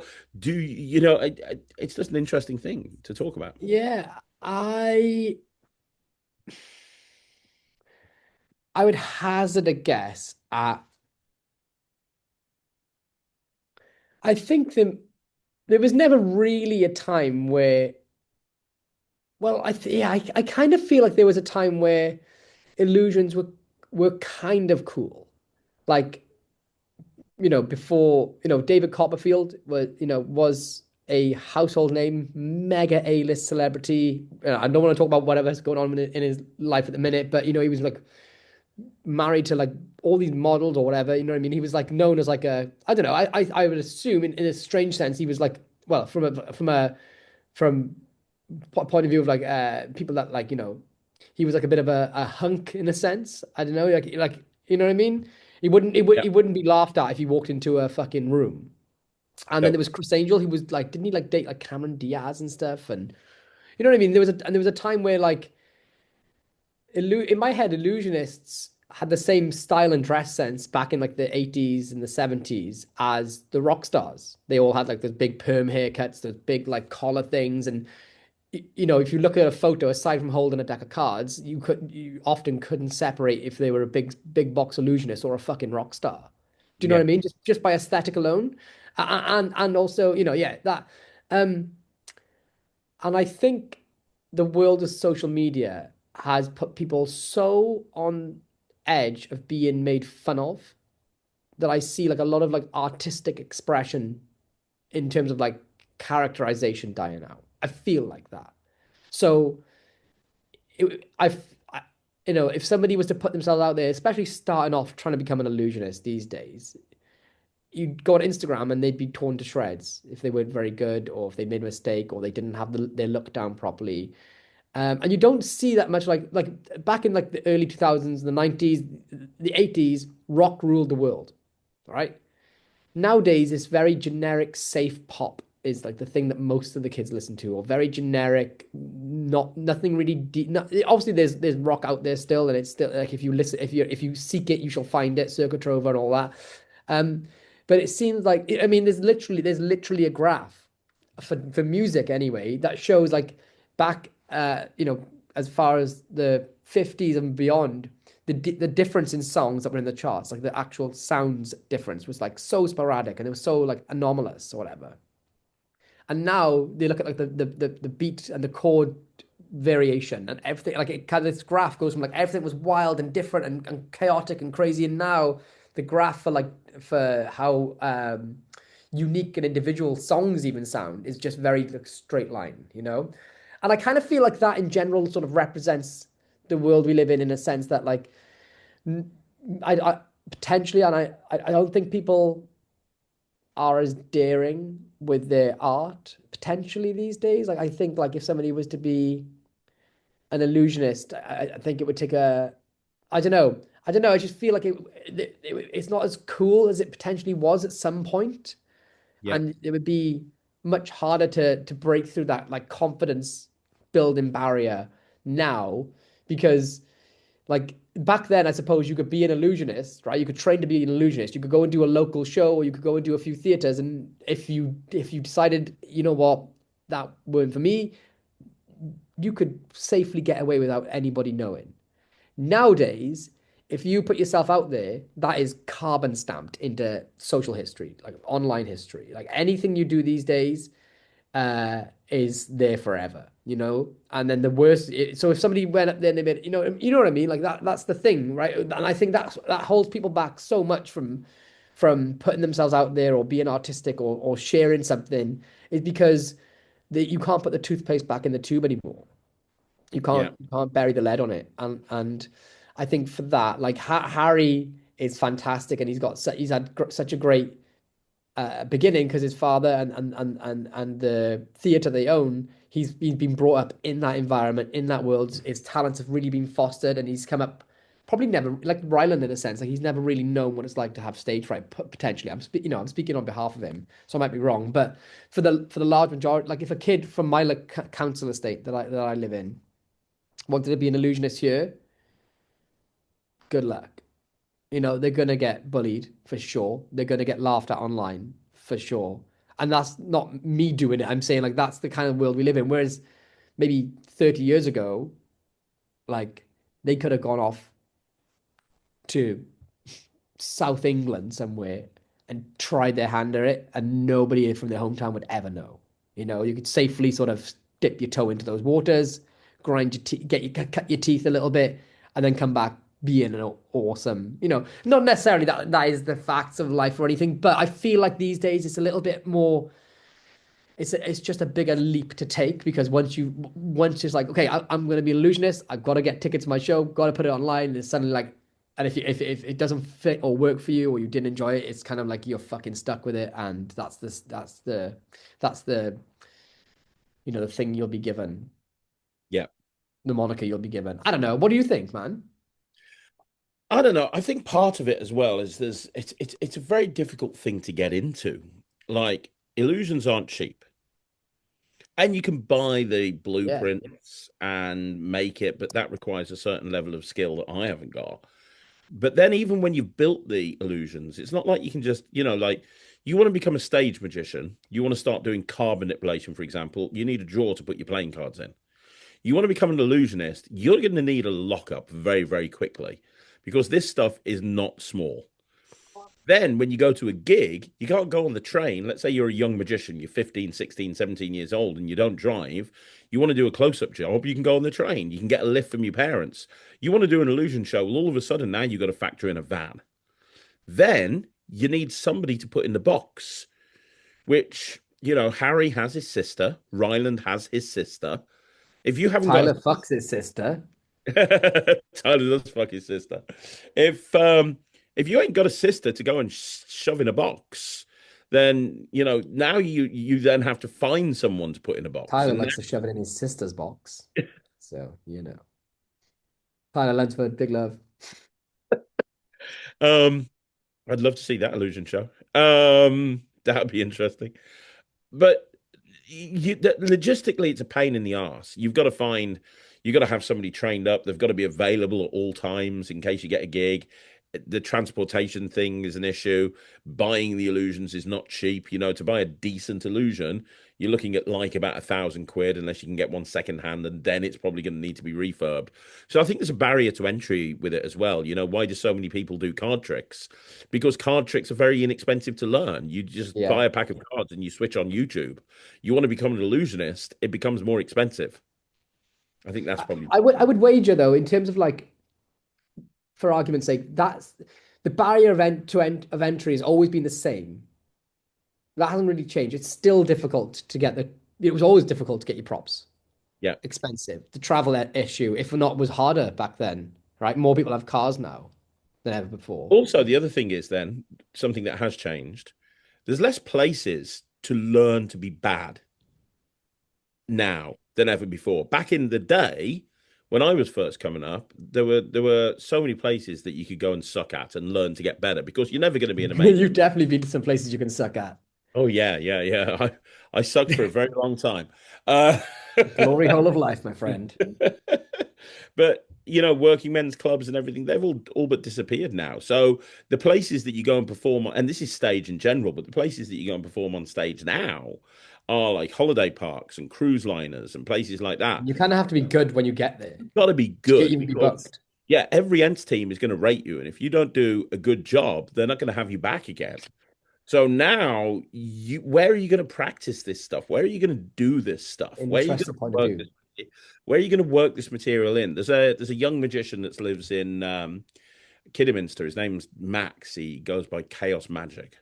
And he has asked me several times, I want to be an illusionist. What can I do? And I've said to him, there's no substitute to flight time. You've got to go out there and you've got to do it. My advice to anyone that wants to become an illusionist is you start by learning how to do stage magic, because it's very difficult to make that leap into putting a full illusion show together. It's going to cost you thousands to put a full show together, bearing in mind that an illusion will normally run about 3 minutes, maybe 4 minutes at the most. And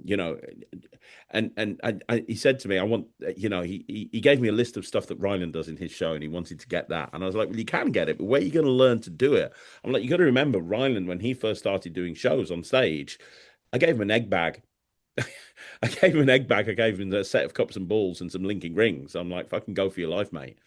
He didn't get into the illusions until much later. And just like with Harry, with Rodney, like with Ryland and me, he's lucky that his dad's got a warehouse full of illusions. If you haven't got that, it becomes more of a tricky thing to do. Yeah, I think there's probably like a few issues preventing it. I think one thing is that, and I might be wrong because I don't dip my toe in these waters hardly at all. In fact, like I didn't even see the gala show or any show or lecture at Blackpool this year. Not by choice, but I'd wager that a lot of magic has moved along in terms of like nowadays people use apps. Coin magic isn't done primarily much anymore because people don't have coins on them as much anymore. There's just a lot of technology-based magic which uses modern technology and things, right? And it moves on very quickly with the times. Whereas, like you could look someone like Mario the Maker is a great example of pushing illusions in a sense, even though he's like a kid's entertainer, but like he's doing it in a very modern style. And if you were going to become a kid's entertainer, one of the people you could look towards for inspiration would be Mario the Maker. Absolutely. And I suppose you have like Xavier Mortimer. He's doing illusions in a very modern way. But a lot of illusionists that I see or have seen are still doing the same illusions that have been around for 40, 50, 60. Like, well, the Zigzag Lady, is that 100 years old now, right? That's a Yeah, it is. Yeah. Harvin. Modern art, Zigzag Lady, modern art, all stuff like this. They've been Yeah. around. I mean, those illusions, I still see them being done on stage, primarily. And sometimes they'll have Emperor's New Clothes, not Emperor's New Clothes, sometimes they'll be given a new lick of paint or a different bit of like glitter on them. But I suppose what I'm saying is that like there's not many people, and I'm probably wrong, and of course if you go to FISM, you'll see the latest and greatest in advancements. But on the whole, like and again, I don't live in this field, just from an outsider's point of view who has an interest in it, a loose interest in it. Like the entire genre of stage illusions doesn't seem to be moving forward like other genres of magic are. No, and I think the part of the reason for that is because there's such a small percentage of the industry that wants to buy them. Yeah, and then that means the there's other not thing enough. is, That means that people are not actively interested in creating them for them.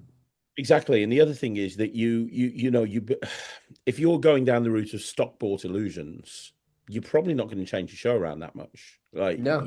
once you, it's not like you have a hobbyist market for illusions. It's not like you buy something and put it in your bottom drawer. It's not like that, really. You buy it and you use it. Now, some people will work with a Guy Barrett or an Adam Topham or It's going to cost you. Michaels or a Thomas More to create something bespoke. Like, it's going to cost you. Yeah, it's going to cost you a lot. Yeah. Well, and that's the tricky thing. The first when you mention it, there's money to be made in illusions around. My first thought went to like, oh, what would I do if I was an illusionist? And instantly, like my head never went, and I don't think it's because I'm particularly creative, but my head immediately went to like, what would I do? Like not as in like not what tricks that exist out there would I perform? It's like how would I want my illusion show to look? Like what would I want to be using? Like I'm if I was to ever do an illusion show, I would spend my first month of preparing just looking at what would be the boxes I would use, or what would be the style of the show. How would I make it? Mainly, how would I not connect? I think that's such a overly used word, but how would I be relevant to my audience where they could go, fuck, that is impossible because I know what that is. Like instead of using a zigzag lady. Or the effect where you move the body parts around, whatever that's called. Yeah. Mismade Girl. Mismade Girl, right? The first thing I would do is go to IKEA and I would grab those Kallax boxes. And I would make it out of Kallax boxes because everyone's got at least one fucking set of those in their house. So I would literally go in with the IKEA label on stage. I'd set up a Kallax box and I'd put something in there or a person in there in a way, I'd be like, these are, and I would like say, because immediately they can go, oh shit, I've got one of those in my living room. I know exactly what that is. That's not some strange box from 100 years ago that has a woman painted on the side. Do you know what I mean? So immediately I would start to look into doing things like with that type of context in mind throughout the entire show. On the flip side of that, your show isn't as jazz hands and Vegas style then, But is that necessarily a bad thing? Well, Ryland's got an illusion called Isaac, which is by Adam Topham, and it's like it's an illusion box. It's an illusion box, but there's two massive screens on the fronts. And Ryland's got this routine where he has the box shown empty, the screens close, and he goes on Amazon searching for stuff. So it turns into an Amazon screen, and he's ordering like Lego. And then he opens it up, and there's a Lego set there, and it's almost like there's this thing, and he accidentally orders Sister, annoying sister, and then when it opens up, Thea's there looking really confused, and he throws her back in there, and you see him like typing, and it's like, no, explode sister, and then the whole the screen just blows up, and when it opens up again, now Thea's gone, and just her clothes and bunch of ash and stuff is there.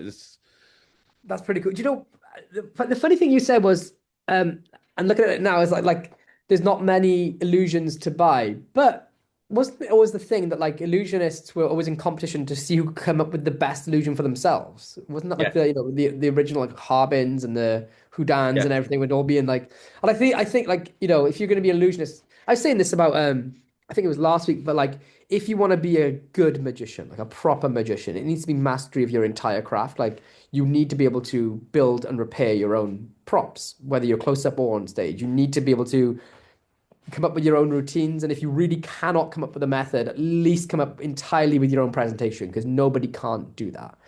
And I think like, I think if you want to be, I think, and I'm obviously wrong, but I think like to be, if I was going to be an illusionist, it would be like I would be the master of my craft. I would try to be the master of my craft, and wherever there was areas that I wouldn't be good at, like probably scripting or stage direction, where I have, I'm completely wet behind the ears, I would draft in people to help me. But I think, it shouldn't be the mindset, shouldn't be, oh, there's not enough illusions for me to buy. It should be, this is my idea. How do I get it done? And that sets a lot of, that really does set apart a lot of the greats, like, without divulging anything of like Stephen Frayne, but when he has a show, any new shows, he will write down the effects, sans method, oftentimes. So he'll be like, this is the effect that I'm dreaming of doing. I have a few methods, and then he'll get his consultants in, and they'll help with the methods too. But he'll start off with effect first, and then work backwards, which is the right way of doing it. I think, that's why he's so huge. Whereas like, a lot of people look for, right, I'm going to buy this, and how can I shoehorn it into my show?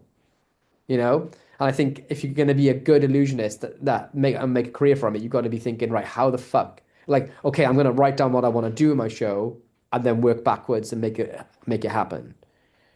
Yeah, that's good. But that's good advice for anybody, not just illusionists.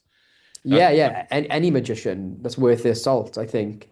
It's great that there's a good thriving product industry, like that helps definitely people like me and you in a sense, but ultimately I want to see more authenticity.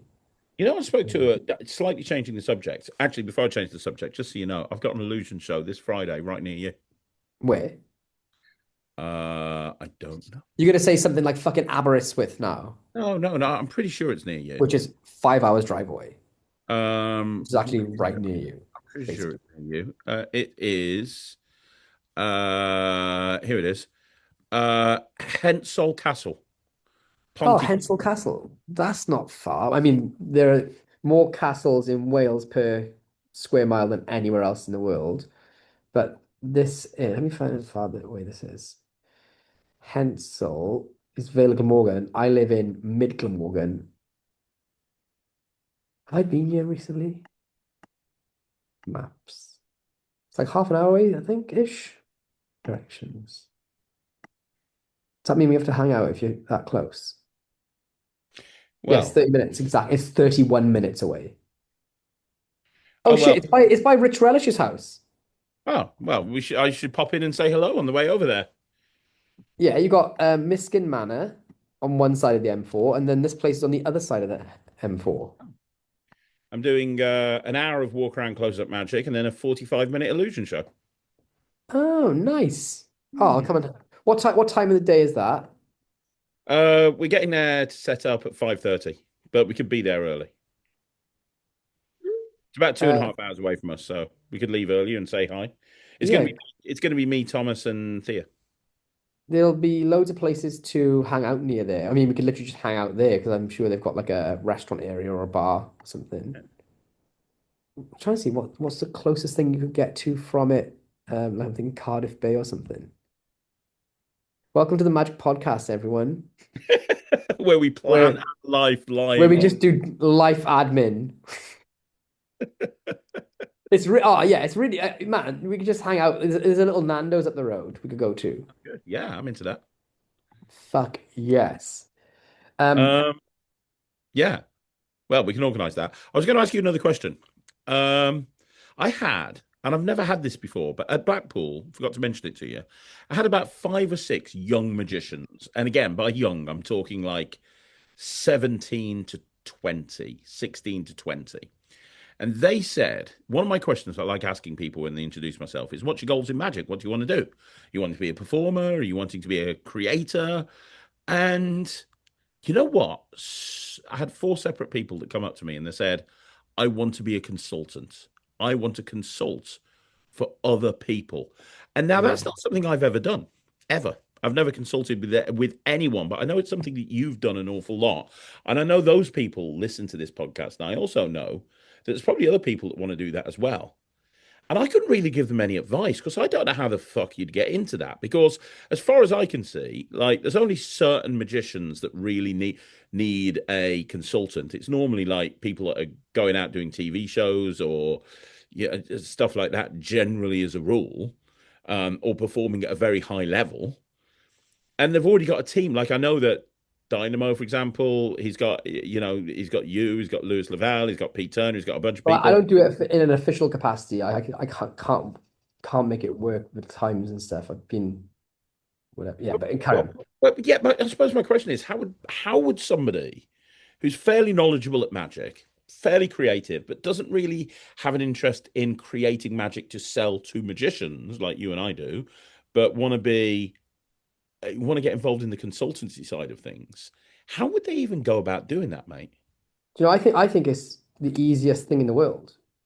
Really is. Just um come up with some cool tricks that are original, share them online on an Instagram page or a YouTube channel or TikTok account.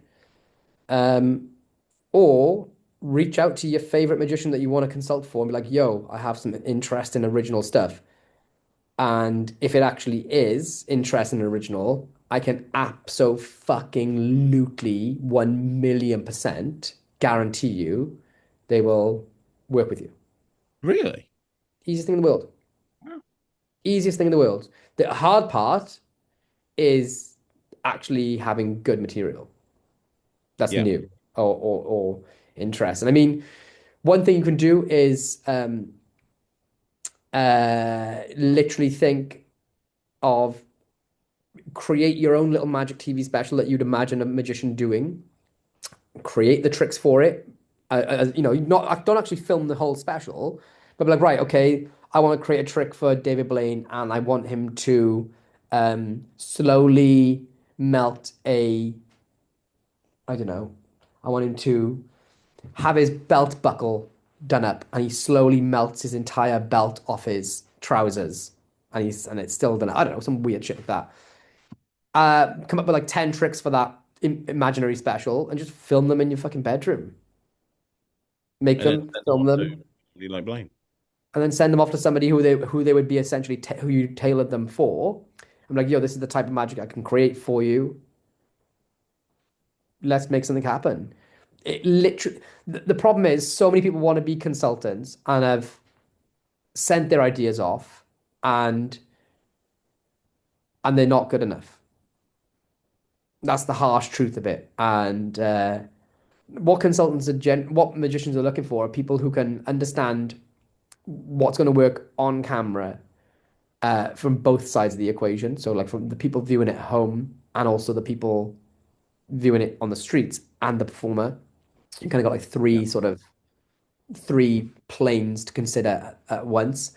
And the other thing is that you kind of have to have an understanding of other dynamics that go with it. Like it's not just about creating the trick. Like a lot of stuff is like legal things you have to contend with. So you have to understand quite a lot about just the world in general, like knowing certain laws in certain territories, knowing what you can take in and out of certain countries, realizing that, okay, we're going to be flying to this location and we are not going to be able to take flash paper, or this thing's going to involve a bullet, so gunpowder. What are the laws there? You kind of just gotta, like, it's a good like thing that no one will really talk about, but a good consultant will have traveled quite extensively and speak the language of the universe, like speak the language of the world. Because like half the battle is coming up with a good trick or being able to consistently come up with good tricks. The other half of the battle is then getting those tricks to a position where they are being filmed in those environments and Yeah. performed well in those environments, because it's a different world. It's a completely different world when the crew is there and you have, like, you could come up with the dopest trick ever, but you may, if it's like being performed to a celebrity, they may have 9 minutes with you in a press junket and you need to set that thing up in real time whilst the celebrity doesn't realize you're setting up. You've got to be able to get out of there clean before the next interviewer comes in, whatever the scenario is going to be. But you've got to be able to think quickly on your feet and do it. The other thing that magicians on TV are always looking for are builders. So there's some they get classed as consultants, but oftentimes they're not just builders. Sounds like I'm doing them a disservice, but somebody who can be given an idea that's never been made before and they can, off their own back, just go and improvise, or it's a lot of initiative based stuff. Like a good magician or a busy successful magician is not going to be the one chasing you to be like, hey, have you done this yet? Have you got this made yet? Have you got this yet? We're shooting in 3 days. I need this now. Blah blah blah blah. A good consultant that will be booked again will be like, the magician will offhandedly say, oh my god, what would be a really cool thing to do if I could link my house key onto a soda can tab. And then they go off to the next topic, and that consultant will come back in a day or two or a day and be like, yo, here it is, here's how it works, here's how you do it in this different environment, and here's 3 different handlings for you to do it in, like, for these different people. And they've gone completely off their own back. That's interesting. That's really Yeah, interesting. thanks, man. It's just a lot more to it than people realize. A lot of people just want the glory of it, and I actually don't like it. I don't. It's I just, yeah, I basically said no to all of it like 5 years ago. You end up coming up with like your best ideas and then they're signed away to someone else. You don't get any, like, not that I'm in it for recognition, but like you have to kind of like often hide a lot of your own work. And in terms of finances, it's not that, it's not super lucrative. Not that it's about money, like it's just good, to be able to keep the roof over your head, but you know, yeah, there's a big disparity there. So it's yeah, I've always, yeah, I used to really dream of, and I did achieve it and everything of becoming a top consultant or whatever, but the dream wasn't what I thought it was. And there's no bad sides to anyone or anything. It's just not that fun to do. What's fun for me is being able to sit in my little magic studio, create something fucking crazy that looks like real magic, and then just share it immediately. Like, that's what I love doing. Or perform it. What's your next big thing, Lloyd? The 14-inch pizza with my fucking name on it, sunshine. Nah, seriously, man, because like the elephant has blown the fuck up. But I know that you're getting to a point soon where you're just sick to death of making those little fuckers. Next big thing, I don't know, man. I don't want to go down the route of going solo and then just suddenly now I need everyone to buy everything all the time. So for the next 6 months, I'm just gonna go back to doing tutorials on my Patreon and just keep that fresh, because that's what I enjoy doing. I don't want to turn like what happened at Illusionists. I don't want to turn my art into a business. Yes, I'm like, the elephant's paid my bills, for the next year or so, but that's I don't want to that now keep chasing that. Like, look, mission accomplished. Let's get back to the magic. So what's next for me is just creating as much magic and sharing as much magic as possible. If something looks like a product in a sense, or it's like, oh, if people want this because I've made a tutorial and it's a physical thing they can't make, I'm happy to offer it. but I'm not particularly chasing. I don't want to go down the route of like other creators that have had, that have gone solo and then everything is now just a money grab. I'm just quite happy. I'm content. My finances are in a great position, and I just want to share magic. So that's what I want to do next. What about you? Yeah, you know what? I listened to a podcast the other week, and somebody said, does Craig release too much magic? And the other person said, no, actually, I don't think he does. And there was a debate. Podcast I've never heard before. And the thing is, and you know me better than pretty much anyone in this industry, I'm creating magic like all the fucking time. Like, for every trick that gets released to the community, there's probably about 10 tricks that have been shelved or binned. I'm so self-critical about this shit, and nothing ever comes out unless it's been worked in the real world in real time for a long time. And, Yeah. and a lot of stuff goes on the net tricks, and the only place that you're going to see it is the net tricks. I come up with some really fucking cool shit, and the only place you can see it is the net tricks. But if something comes out with my name on it, whether it be Penguin, Murphys, Alakazam, that's been worked in. And last year, a lot of stuff came out. I think I had 18 tricks come out last year. But Wow. you know as well as me, I can't predict when this stuff comes out. Like stuff will come out. Like Penguin will say to me, "Oh, we're releasing this." I was like, "Oh, I didn't think this would be coming out till next year." So you just never know. It's a little bit like waiting for a fucking bus. Like three come along at once. And then your granny dies. Yeah. Um, and I was kind of thinking to myself, should I release less? Because I don't do it for the money, you know that. And I Yeah. was like, the thing is, everything I've ever released, I believe in. I believe in every single thing. I feel like everything I've ever released has had an important place in this community, at least from my point of view. And there's not a single trick that I've released that I haven't had dozens of messages going, oh my God, this is my number one set. I do this all the fucking time. This is my favorite thing. The amount of people that were coming over to me at Blackpool and going, oh, your favorite trick is this. My favorite trick is this. My favorite trick is this. And everyone was saying different tricks. And if I kind of if I kind of started going, right, okay, I'm not going to bring that out. Like a trick that almost didn't come out is credit swipe. I was very close to not bringing credit swipe out that came out like a year ago. And I did. And not because it wasn't good, just because, I don't know, I just felt like I wanted to hold on to it myself. But I did. Like, there's somebody who messaged me that's like, I perform this every night at the Magic Castle. And there's loads of people that have said this is my favorite thing in my set, and and it's kind of like, who am I to say, if I think an idea is good enough, and I think that there's something there that's good enough, who am I to turn around and go, well, I shouldn't bring this out? Do you know what I mean? I've kind Yeah. of had a bit of self-doubt recently about this sort of stuff, and I don't normally have self-doubt, so I don't know. Listen to it, maybe. Yeah, Because everything you've done so far has been right for you and has got you to where you are. And if there's something potentially inside you saying, I don't think this direction is right now, listen to it. yeah, But there's a saying like less is more. But then in my lecture, I literally, the second trick in my Doxborough lecture live is that I talk about how I put up, I talk about the tic-tac-through box trick off my YouTube channel. And every week for like that 2 years, I consistently would put up a tutorial Tuesday every single week without fail. And it would be a creative exercise. So I'd wake up, I'd start I'd start a clean slate on a Tuesday morning, 9 o'clock, 9:30 after the kids went to school. Thomas went to school, and I would say, right, I'm going to come up with a trick today for my channel. And then by about 11 o'clock, I would have come up with something. I'd film it by then, midday, 1 o'clock, have some lunch, edit it, and then post it for 5 o'clock. And I would do that as a ritual.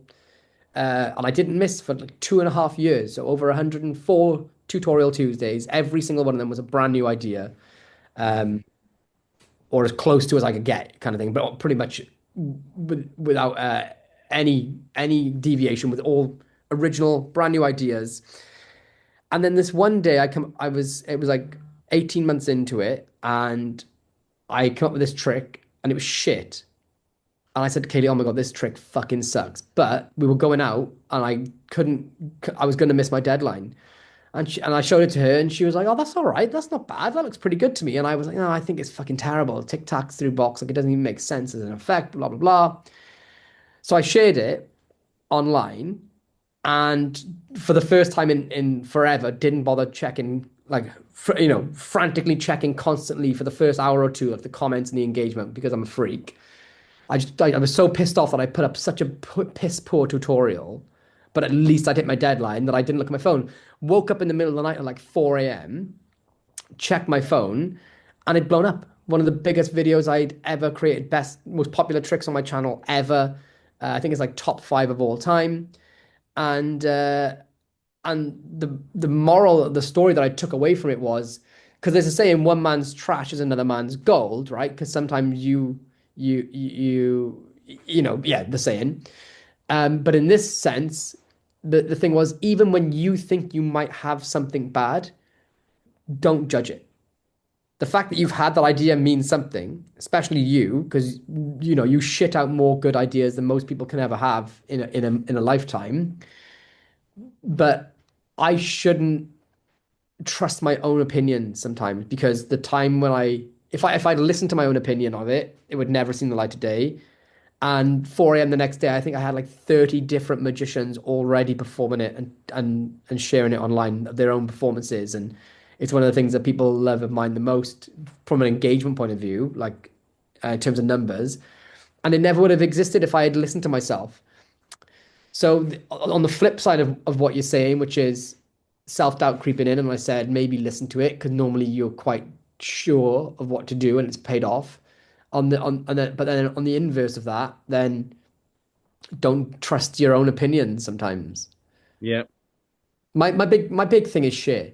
Like that's what the lesson is for that effect in the lecture. It's to share it and let other people decide for you sometimes. If you're doubting it, don't trust your own judgment and let other people make that decision for you. Well, two things with that. The first is, I totally agree with everything you say. I was going to say, yeah. So two things. One, my favorite thing, genuinely, my favorite thing, is working on other people's magic. Like Is how it? many times? Yeah, I love doing that. Like I love it when companies come to me and go, "This is somebody's trick. Put something together for it." Like I love that Wow. because my favorite thing is putting the route. If you give me a prop, I mean, look at all those things I do. 30 routines with the Svengali deck. 30 routines with. Yeah. Oh, yeah. You're an absolute I monster. love it when somebody got like, without being giving too much away, that I'm working on something at the moment with Murphy's. I didn't design it, you did. And then Yeah. you fucked off. And so now like they've given it to me. I'm having an absolute blast with that. I'm loving life. I'm having a great time. I haven't had Yeah. to You be the are. You're like a dog with two dicks. I am. I haven't had to be the genius that's put the fucking thing together in the first place.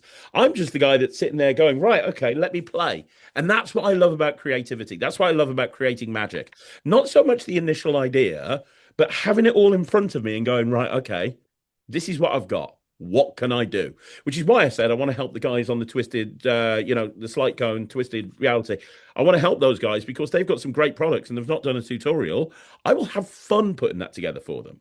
Yeah. And that's I And just I think think that's where you shine the best, because the value, part of the big value that you've given to the community is actually taking something that exists and squeezing every last drop of juice out of it to the point where there's juice coming from it that no one ever even knew was in there.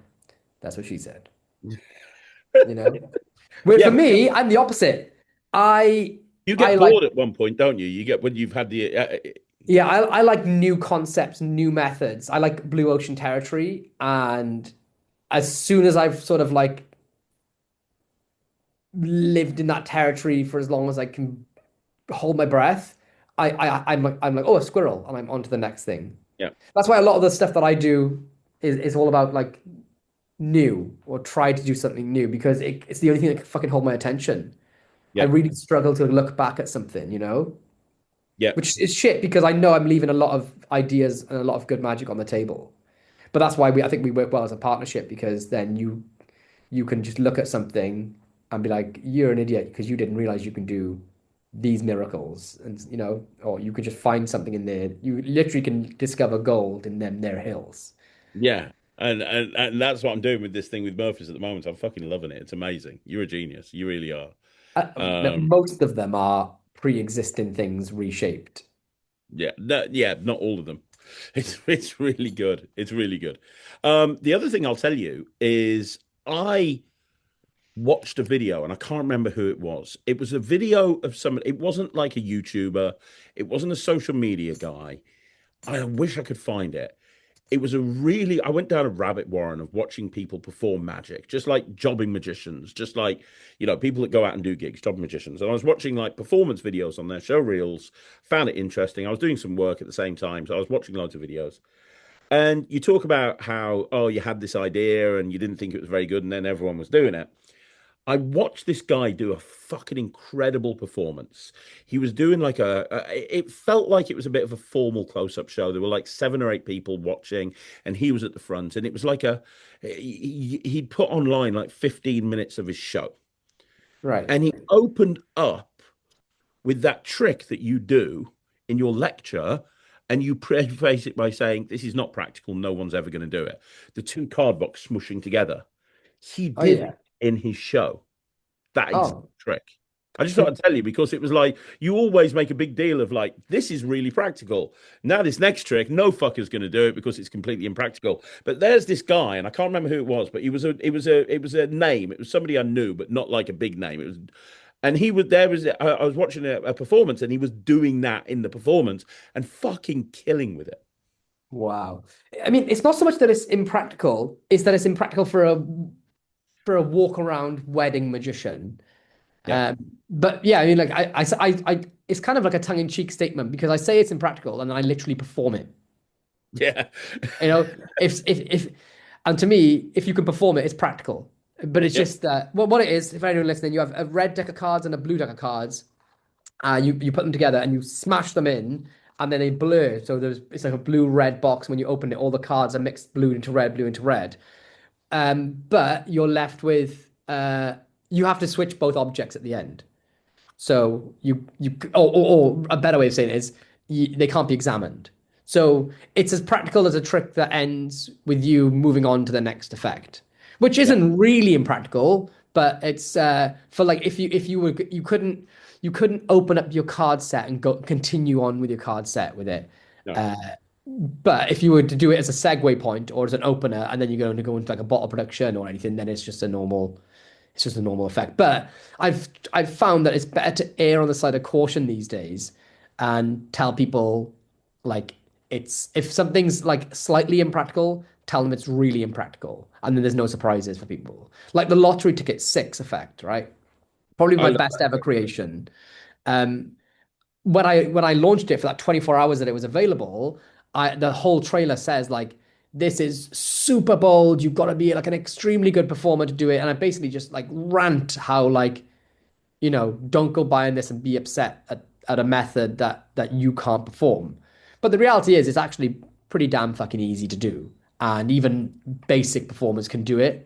It's just that you got to like cover all your bases these days, I think, with people. You got to do because everyone gets the same voice, and so they should, but because everyone gets the same opportunity to voice stuff, they say in sales, there will always be 5% of customers that will hate what you do. I've literally had people who buy apps and then complain that it was an app, like knowing that they bought an app. Like, you see, and there's a bell curve, but so I tend to if something is kind of product based or whatever, or I have to, not convince them to perform it, but talk more about it than just be like, hey, here's a free tutorial, make your own mind up if it's good or not. Then I tend to gear towards the absolute lowest end of the bell curve, Yeah. It's a sad state of affairs, but But you know what? I've noticed you inspire so many young magicians because I think they want to perform the style of magic that you do.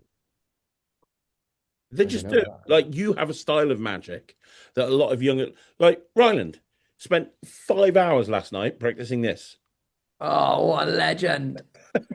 Wow, what a little Like dude. just over and over and over again, just practicing this trick and just like, just like because he wants to do it, fucking loves it. Wow. Like it What a is. what a dude. You inspire so many. The amount of You're younger saying that though. The first trick I saw at the session this year was Ibni, who was performing um your what did you call it? Superimposed? superimposed, yeah. Superimposed effect. I think there's people you must be the magician whose tricks are performed the most globally. I think the thing Gotta is, be. you know what? I was with it was really funny at Blackpool. I was doing some magic for a bunch of people, and somebody, well, I was standing around with a bunch of people, and somebody handed me 4 coins and said, can you do a coin trick?" And so I did like a 10-minute set with just 4 coins, and I did some really knuckle busting stuff. And almost every single person in that group said to me, "I didn't know you could do that sort of stuff." And I Yeah. think it's because if you think about everything I release, I try to make it as accessible as possible. I Yeah. try to make it as easy as possible so that, and that came from working with Penguin Magic. I remember the very first time I went to I work remember you with telling me Penguin this. Magic. Yeah. They said, when you, take the philosophy of when you release a trick and you do the tutorial, it could very much be the very first tutorial that somebody has ever watched. They've just got into magic and yours is the first thing that they've bought. And I kind of took that on as like a responsibility. Like I want people to be in magic because it's a fucking amazing hobby, regardless of where you go with it. It's an amazing hobby. Look at my daughter. My daughter, Thea, probably started getting into performing about a year and a half ago. Before that, she was really shy. She wouldn't say boo to a ghost. Now, she's the most confident kid in her class. She's got dexterity. I went to watch a school play the other day. You called me on, I was watching a school play. Everyone else was like, and she was like, she was just projecting to the entire room. And it's like, magic did that. Regardless of whether you want to be a pro, whatever, it's going to help your self confidence. It's going to give you really cool skills. It's going to help in so many different ways. And I want people to be in magic. So I feel a sense of responsibility when I release a trick. If I bring something out that's just knuckle busting, and there's people that do that, like, God bless them. And Danny DOT is a perfect example. He's so inspiring because of that stuff. But I want to try and make my magic that I release really fucking accessible. So that if you're new into magic or you've been in it for 30 years, you're going to be able to do this trick. Doesn't mean I can't do the knuckle busting stuff, but I choose not to. And I think a lot of people think that I'm not capable of doing it because they never see me doing it in any releases. I don't know. No, I think it's I remember I bought a yo-yo video years ago about how to do yo-yo stuff back in the 90s. Who was a yo-yo craze going on. And the guy who was in there was like, he's a 6-time world yo-yo champion. And in the video then he teaches you the basics. And I always remember the way he taught it was like he was talking to a toddler. And it was so good because it helped me. I'm not very, I was terrible, but like I had a couple of moves down, thanks to that video. And of course, he was like the world champion.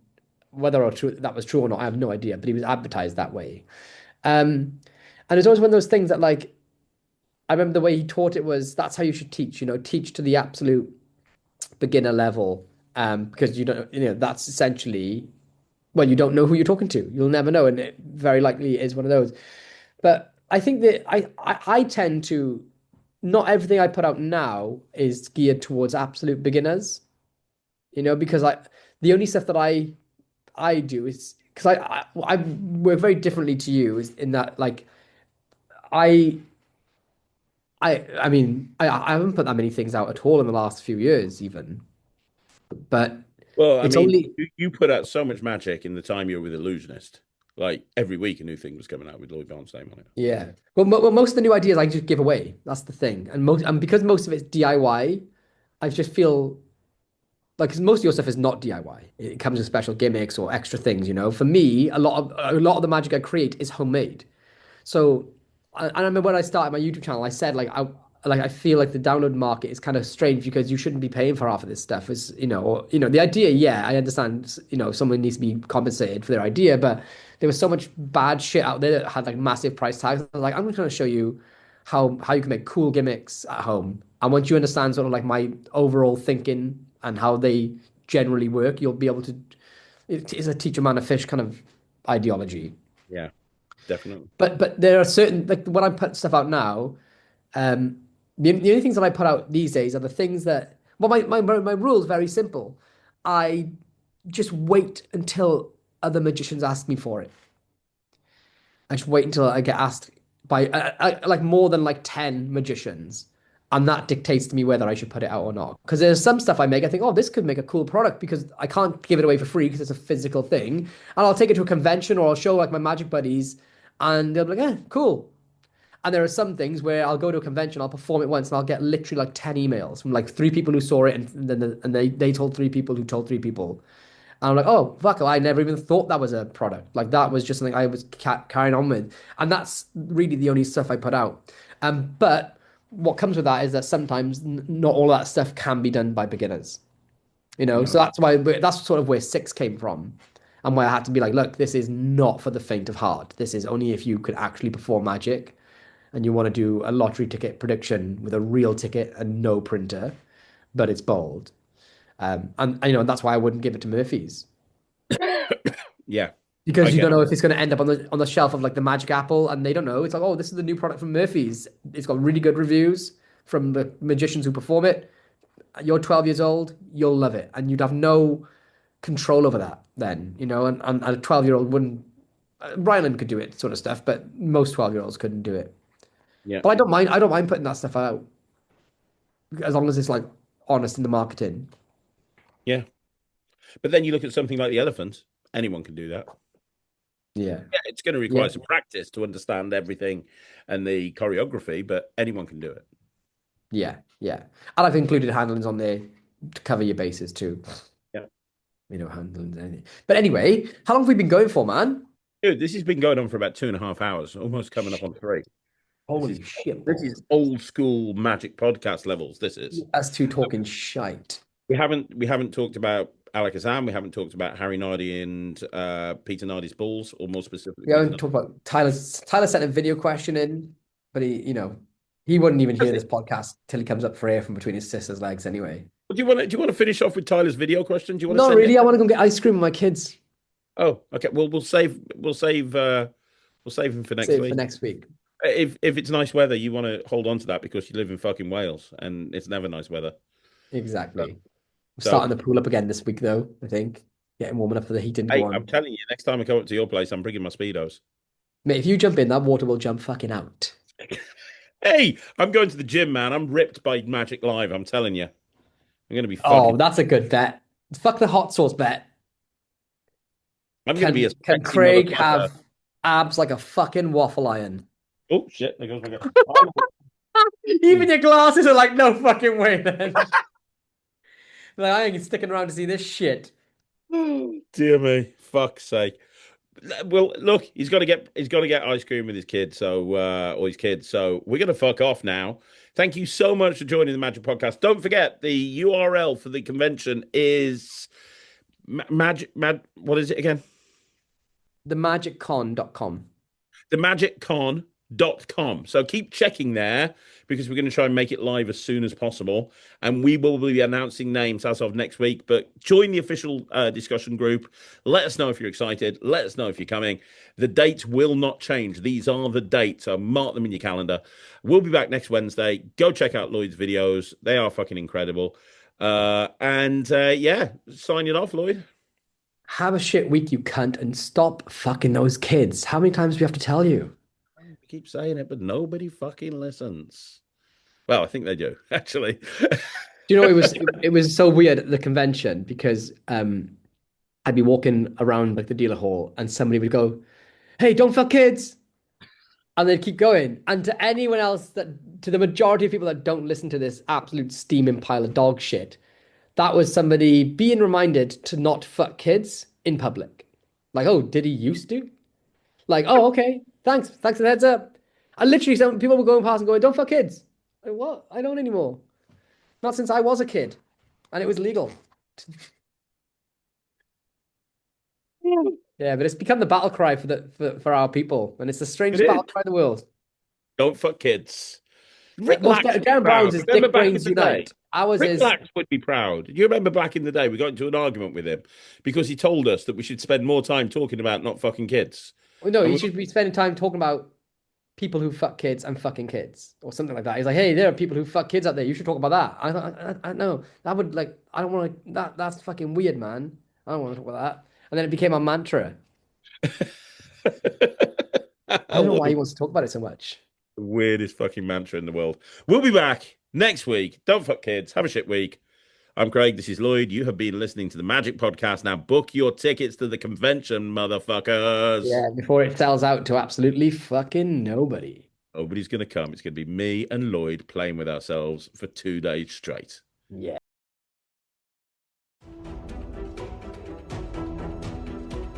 We apologize for disrupting your normal daily schedule. You may now relax, tuck your deck back in, and resume your regular day-to-day life. Remember to subscribe to be notified the moment each new episode goes live every Wednesday.